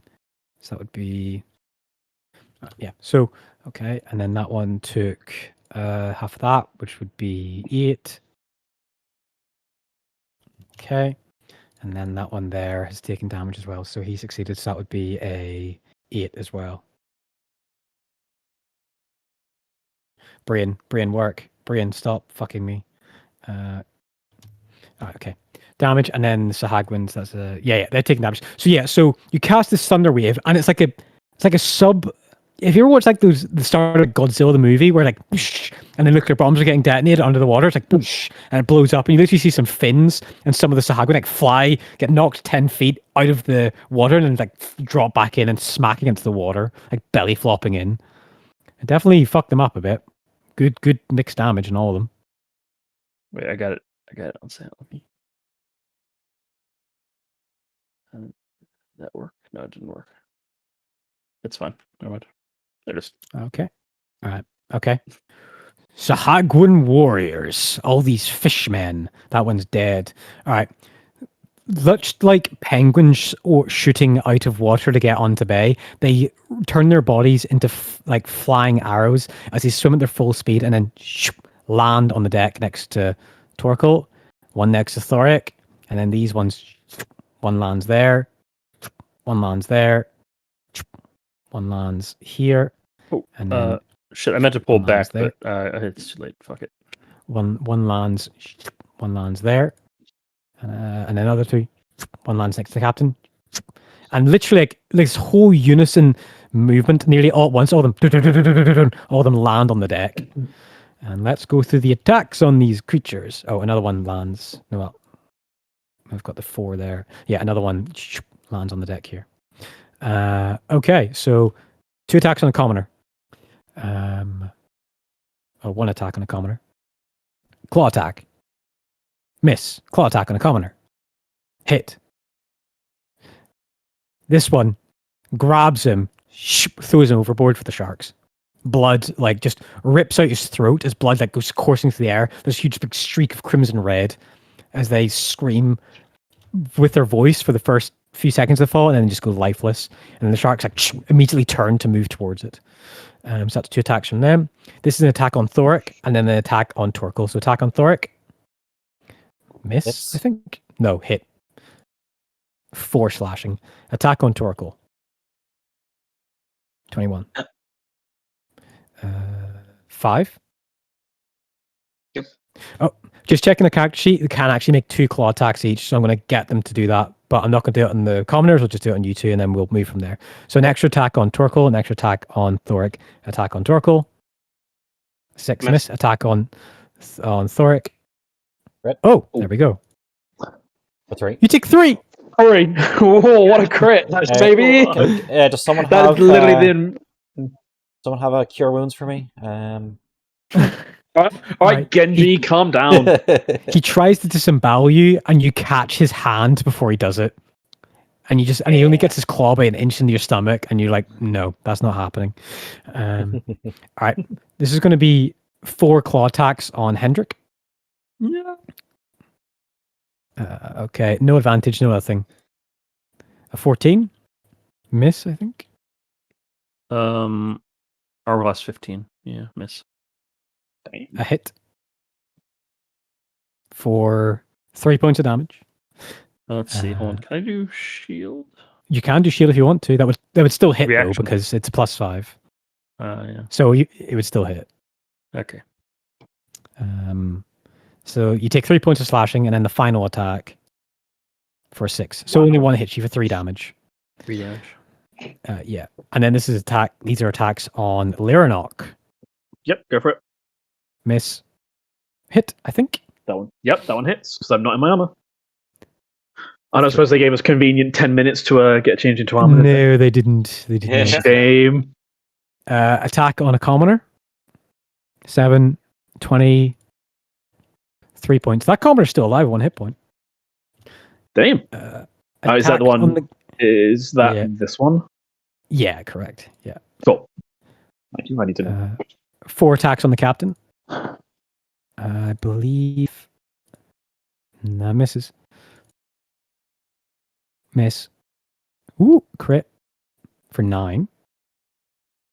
14, miss. Okay, she takes 9 points of damage. Oh, she gets raked across the side of her body. Okay. Right, okay. That's all the Sahagwan warrior's turn. From the whirlpool that the strange Sahagwan leader is spinning around, you all hear this strange like shrill, like retching noise as a creature unlike anything you've ever seen before flies shooting through the water, riding it like a fucking hurricane. This guy's holding it chains bound around like a girdle in its mouth made out of bones and coral reef. It looks like if a crocodile and a dragon had a child. Nice. I did not need that. Thanks. And Dragon yeah, of the- it shoots. How far can it move? Yeah, it shoots towards this bit here and takes its rider with him. And then it is going to dash and shoot out under the water and land right beside the captain, bringing the Baron with it. And it just like lands with its 4 legs on the ship, and it's moving like the best way I can describe it is imagine like a living corkscrew is like spinning like a serpentine, never not moving, as it like nimble and dexterous, and it's got these long curving claws, and its maw is like open like a caiman all the time, and its mouth smells like the burial pit 10,000 feet under the ocean of everything that ever rots and dies at the bottom of it. And that's its turn. Thork, it's your turn. Larnock, you're next. Right.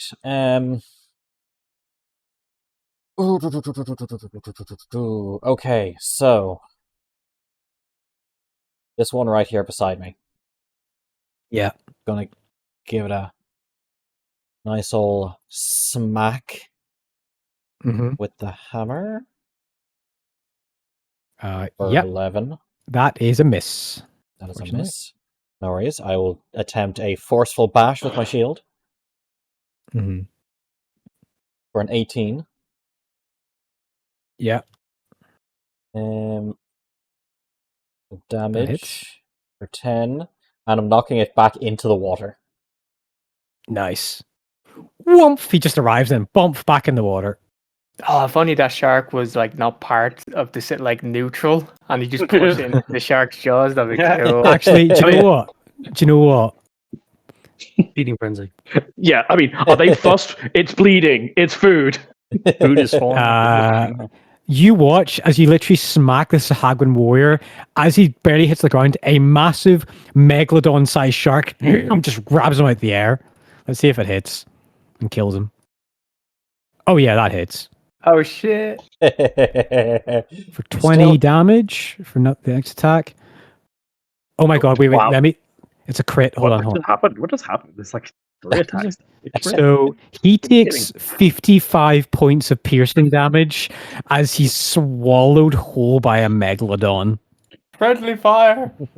Get off my boat! The sharks do not care from whence the blood flows, only that it flows. That's Like one shot. All right. Okay. Movement, Thoric. Yeah. I'm glad so I spoke my intrusive thoughts there. it's It just that, makes sense. It failed the intelligence check. so it's between Torkel and the crew member dealing with 1 and 3 around Hendrik. Right now, I think Hendrik might need the support a bit more than Torkel, if that's okay, Sean. Yeah. Grand. And I'm going to move here. And I don't think I have a secondary action that I can bonus action that I can take. So that will be it. I mean, did you not got Yeah. the Weather the Storm? Oh yeah, for the next. Oh yeah, thank you for reminding me about that. I will pop Weather the Storm at the end of each next turns. I get what it's temp HP equal to fighter level, 5 level. so I get 7 temp. Cool. Okay. That's my turn. All right. Lyranok, your turn, and then Torkel. So Leonardo is just going to start things off by immediately shouting like, "Non-combatants, under deck now!" Obviously, no good shadowing left. And then, seeing as Thark is here to be arrived, and he's going to be a big damn hero, he's actually going to step away from the Sahagin. Gets there. Okay. Attack of opportunity. Yep, go for it. 9. Miss. Miss. And then he is going to cast Bless at 2nd level. And he's going to target the rest of the party, effectively. Okay. Damn. Oh, everybody's blessed. Everybody's blessed. Everybody blessed. Including yourself? No, it's everyone else. I can target 4 people. Okay. So I'm going to bless Everybody's everyone blessed else. up in his house. What is bless? 1d4 for saves and attacks? I think saves and attack rolls, yeah. Saves and Nice. attack. Been a while. Alright. Torkel, your turn. Or unless Lyrnock, you got anything else to do? Nope, that's where he's going to be, because this is basically as many people as he can fit in the 10-foot aura for him. So, Sorry, what's the aura do again? I'm such a bad gamer. So one of my auras is that you gain +4 to all saving throws as long as I'm conscious. Sick. And the second is I can basically take the damage of an attack as a reaction for you. Oh yeah, that's right. Okay, Torkel, your turn. We had a long rest since our last You battle, did. right? Yeah. Yep. I'll just re up all my spells.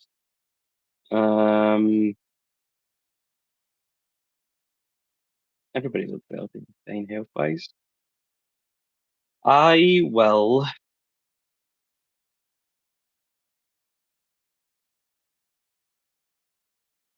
I'll just try and attack this guy with my hammer. Mm-hmm.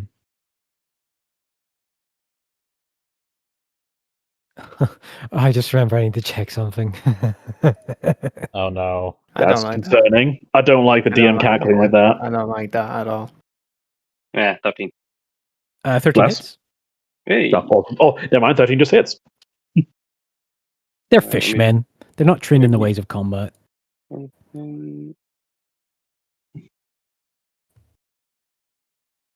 Doo-doo-doo. Okay, sources, player's handbook. This is where I'm going to find the information I need to fuck you up. Oh Jesus! Please don't. Okay. Damage is 2, and then I'll use a steering smite as a Mhm. bonus action. Yeah. 2nd level. 6 fire 8. damage. Woof. You smack the guy in the ribs and you... It's like hitting gelatin. It's like hitting this thick blubber and it looks at you and then it goes to like claw towards your face. But it definitely cracked a rib when you did it. He's got to take a con save, Okay. DC 15. Otherwise, the burning continues. 11. Yeah, so Okay, next so round failed. he'll take damage at the start of his Nice. jiggy. All right. This is where stuff gets spicy. This priest shoots up onto the back of the deck and with all of her movement, and then she is going to cast Hold Person on the captain. Wisdom saving throw. What's publicly? Oh, thank God. Yeah, she saves. That's that captain's turn done. The commoners, hearing it, are going to disengage and run 30 feet towards that and disengage, run into the bottom, disengage, run into the bottom. Or just run. Yep. Disengage, run. And then we can counter them as all gone from initiative. Okay. I'm not going to put their tokens on the map, but top of initiative, you do all see more Sahagwin warriors start to climb up the sides of the ship and start to try and get towards like any openings on the sides of the ship, like any portholes, but none of them look big enough and they're trying to like fight away in, and they're definitely like investigating to see if they can get inside the lower levels of the ship. Orly, it's your turn. Have the sharks shown any kind of ability to hurt or damage any of us on the ship? Not yet. Okay. Okay, so I'm on the lower part of the deck. I don't have vision of the captain right now, given my size as well. I'd have to move, right? Yeah. I believe Cool. so. I'm trying to have a look at. Well, So I'm actually, right no, beside you. stairs, am I? Like this? Yeah, let me These zoom are like into that. steps. That's steps. Yeah, you need to go up them. Yeah. Sick. And then now you can see the captain if you go up though. I go to here. How big is this? Is this medium or large? This, it's like, it's medium, but it's like, it's more long than wide, and this guy is like expertly like standing on it and riding it, but he's like, you ever saw like a Mongol warrior standing top of a horse while they hold a weapon, like holding the Yeah. reins? He's like that on it, and he's clearly like facing off against the captain, and they're about to like go into melee. Okay. I need to read my fly grasp again. 1 second. Mhm. Yeah, I think you have to substitute the bonus action, and it's a save Yeah. for him. DC 15 dex save and throw or become restrained until the start of my next turn. Mm-hmm. Creature can make it. In fact, yeah, I'm going to do that. I'm going to use bonus action to add the binding bolt, and I'll take on a the Baron. Actually, wait. Sorry, how far away am I? I'm getting way too ahead of myself here. I'm good. You're good. At the right at the whatever The rider? the thing is that he's riding. Oh, okay, so the creature itself. The The creature beast. itself, yeah. Okay, all right. Cool. How do I? No sneak attack, but binding bolt, and then attack. Ooh. 11.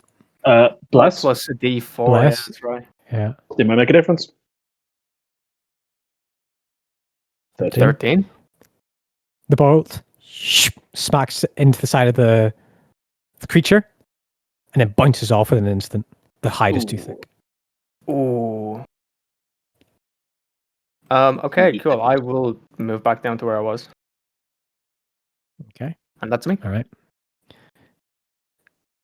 The Sahagwin Baron with this massive, long trident. You all watch him raise above his head, and he taps the ship, doof, doof, doof, 3 times as you feel the whole ship rock with the strength of his smack, and all the sharks turn on an instant at the same time. That's his bonus action. And he is going to make 3 trident attacks against the captain. No, the Oh. captain. 24. 15 points of damage. 15. 15. Okay. See if she can do anything. Okay, so she's on that amount of hit points. Gonna read her character sheet. I think she has a bonus for dodging stuff. She can add 3 to her AC as a reaction against 1 attack. Dodging enemies, dodging taxes, dodging. Yeah. Okay. That's a bonus action, so she can't do that. So that's a reaction. All right, next to Hagwin attack with the huge guy, and he's just got a bunch of tridents in every hand. He's just like stabbing her just over and over. It's a 12, so that misses. Another attack. 22. Yeah, she can't riposte that. 12 points of damage. She's kind of getting riddled there. So that'd be 40. Okay.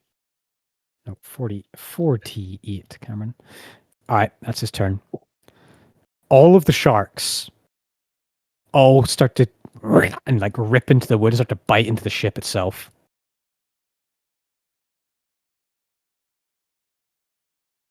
That doesn't seem good. No, it doesn't. All right, hunter sharks Yeah, first. that There's looks good. 1, 2, 3, 4. There's 4 hunter sharks. They get 1 attack. AC 15 on the ship. Miss. Hit. Doesn't deal damage. Yeah, right. No. Miss. Hit. Okay. Ship takes 15 points of damage.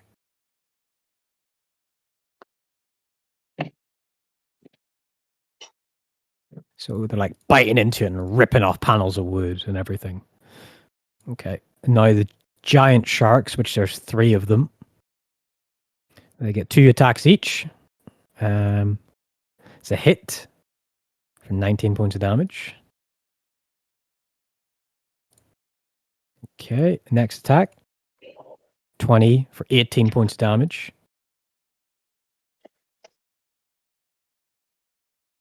Okay, and then how many more? 4 more attacks. 11 miss, so don't count that damage. 19 hits for 8, doesn't count. 24 for 15, that's another 15 points of damage. Okay, so what was that? How many bite attacks? So 1. Hold on. 1, 2, 3, 4, 5. One more. 19 for 9. No damage. All right, just so you guys are aware, the ship has taken 67 points of damage in that single attack. Okay. Where It's a good thing it has 10,000. It's a good thing it has 10,000. It's got 300 hit points. Shit. Where is our carpenter when we need it? You want that piece of wood now?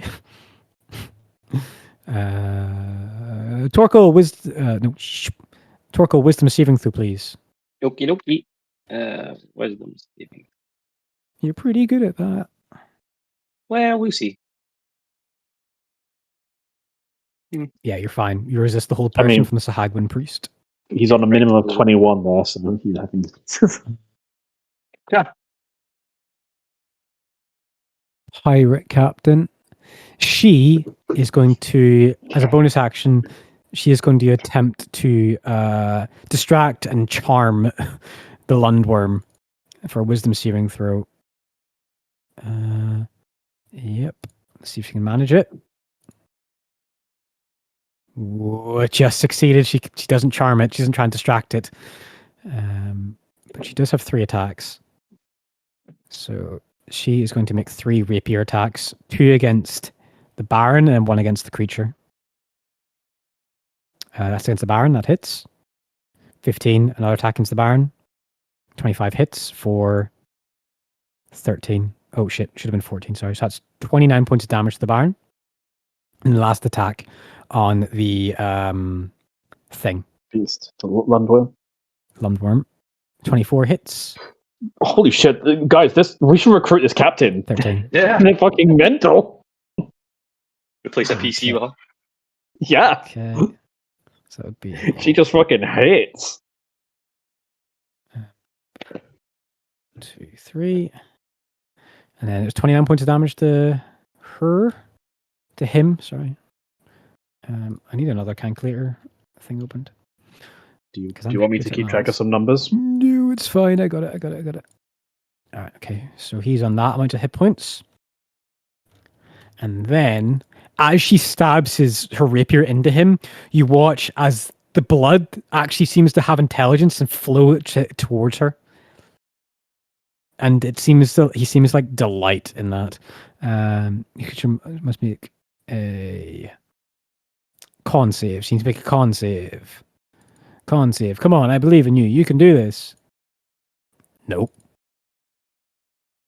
She takes 16 points of acid damage, and she is bloodied. Nice. Okay. Ugh. You may require medical attention. On the way. All right. The Kraken priest. He is going to walk up to this Sahagwin, and with his Talos symbol in his left hand, he uppercuts the Sahagwin warrior. Let's see what that does. Sorry, his character sheet actually isn't working right now, so I just need to open it up so I can read it. It converts the Sahagwin warrior. You believe Actually, no. He is going to definitely redo his call lightning and try and kill the sharks before they eat the ship. It makes sense. Absolutely. So he's just going to redo the con save. Let's see. Yeah, this is 10 feet. Yeah, you cast a spell within each creature within 5 feet at that point makes a dex saving throw. Okay, so he's going to do it here and try and hit these two. Between it. Yeah, that's what it's going to do. Oh, guys, remind me, just for future reference, that shot I tried to take over here, I could have gotten an advantage because I've got a friendly beside. No, you gain yes. sneak attack, but Yeah. Sorry? You get sneak you attack, gain not sneak advantage. attack. Yeah. Oh, Unless you- yeah, gotcha. Okay. Let me just check. I think he might cast as a 5th level on his character sheet. Let me just check that. Is it con save 4? The con save is for the Call Lightning. Oh, neat. I didn't realize that was con now. No, it's not any higher. It's just 3d10. 24. Oh, that's good. That's good pretty damage. That is, but we're just 12. So that would be... yeah, okay. And that one there would be 12. So that would be... So one of the sharks is hurt. One of the smaller sharks is hurt. That's his turn. And then he is going to slightly move there. Hendrik, your turn. Sahagwan Warriors next.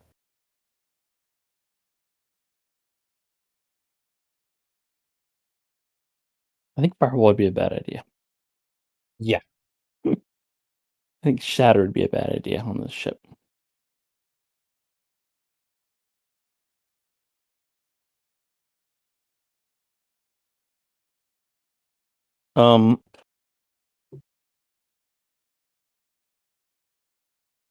See, what can I do?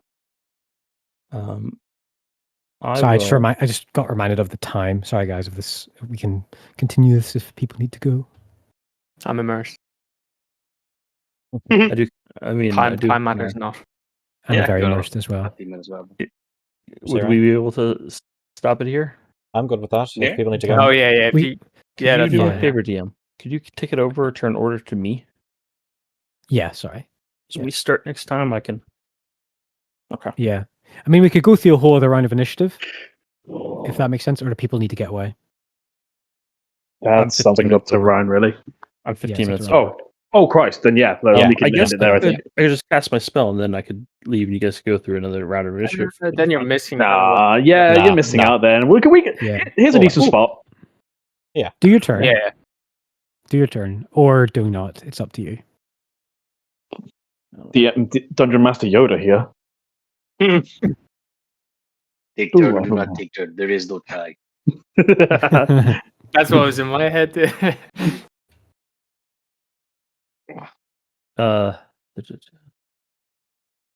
Lyranok.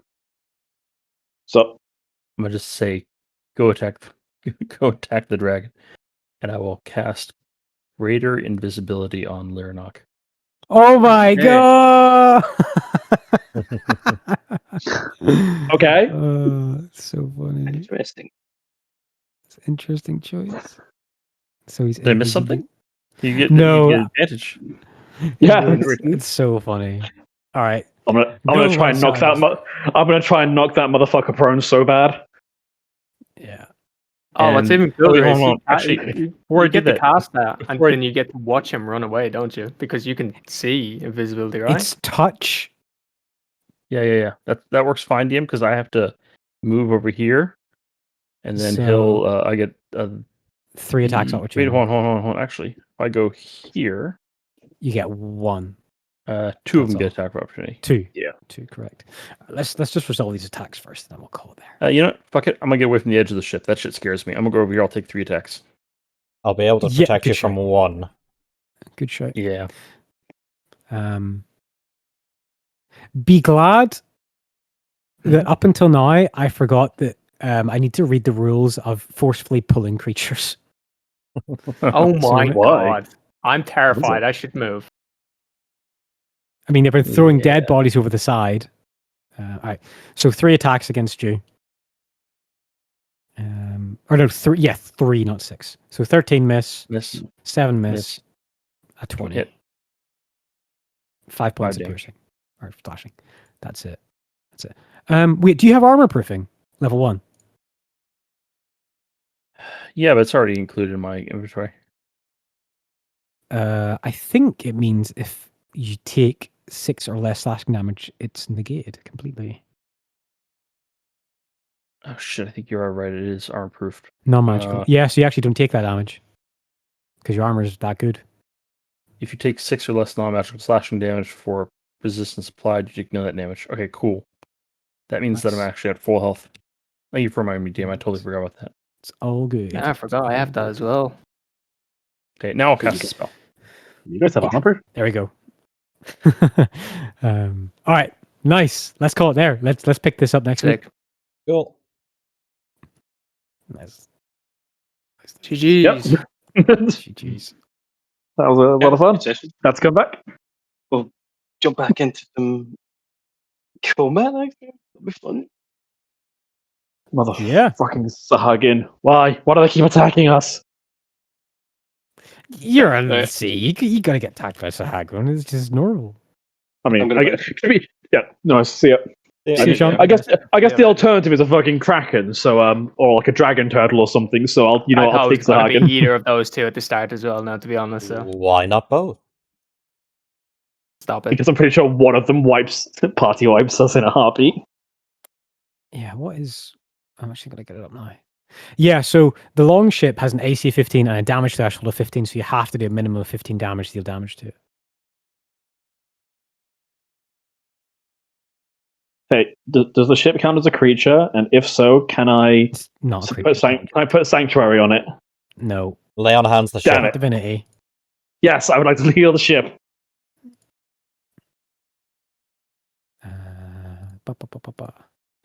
Let me just make a note here. Fuck. It was on... Yeah, calculator. Calculator.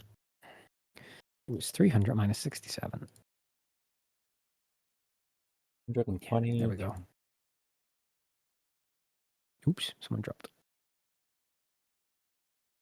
Cool. Okay. Thank you very much. It was a fun session.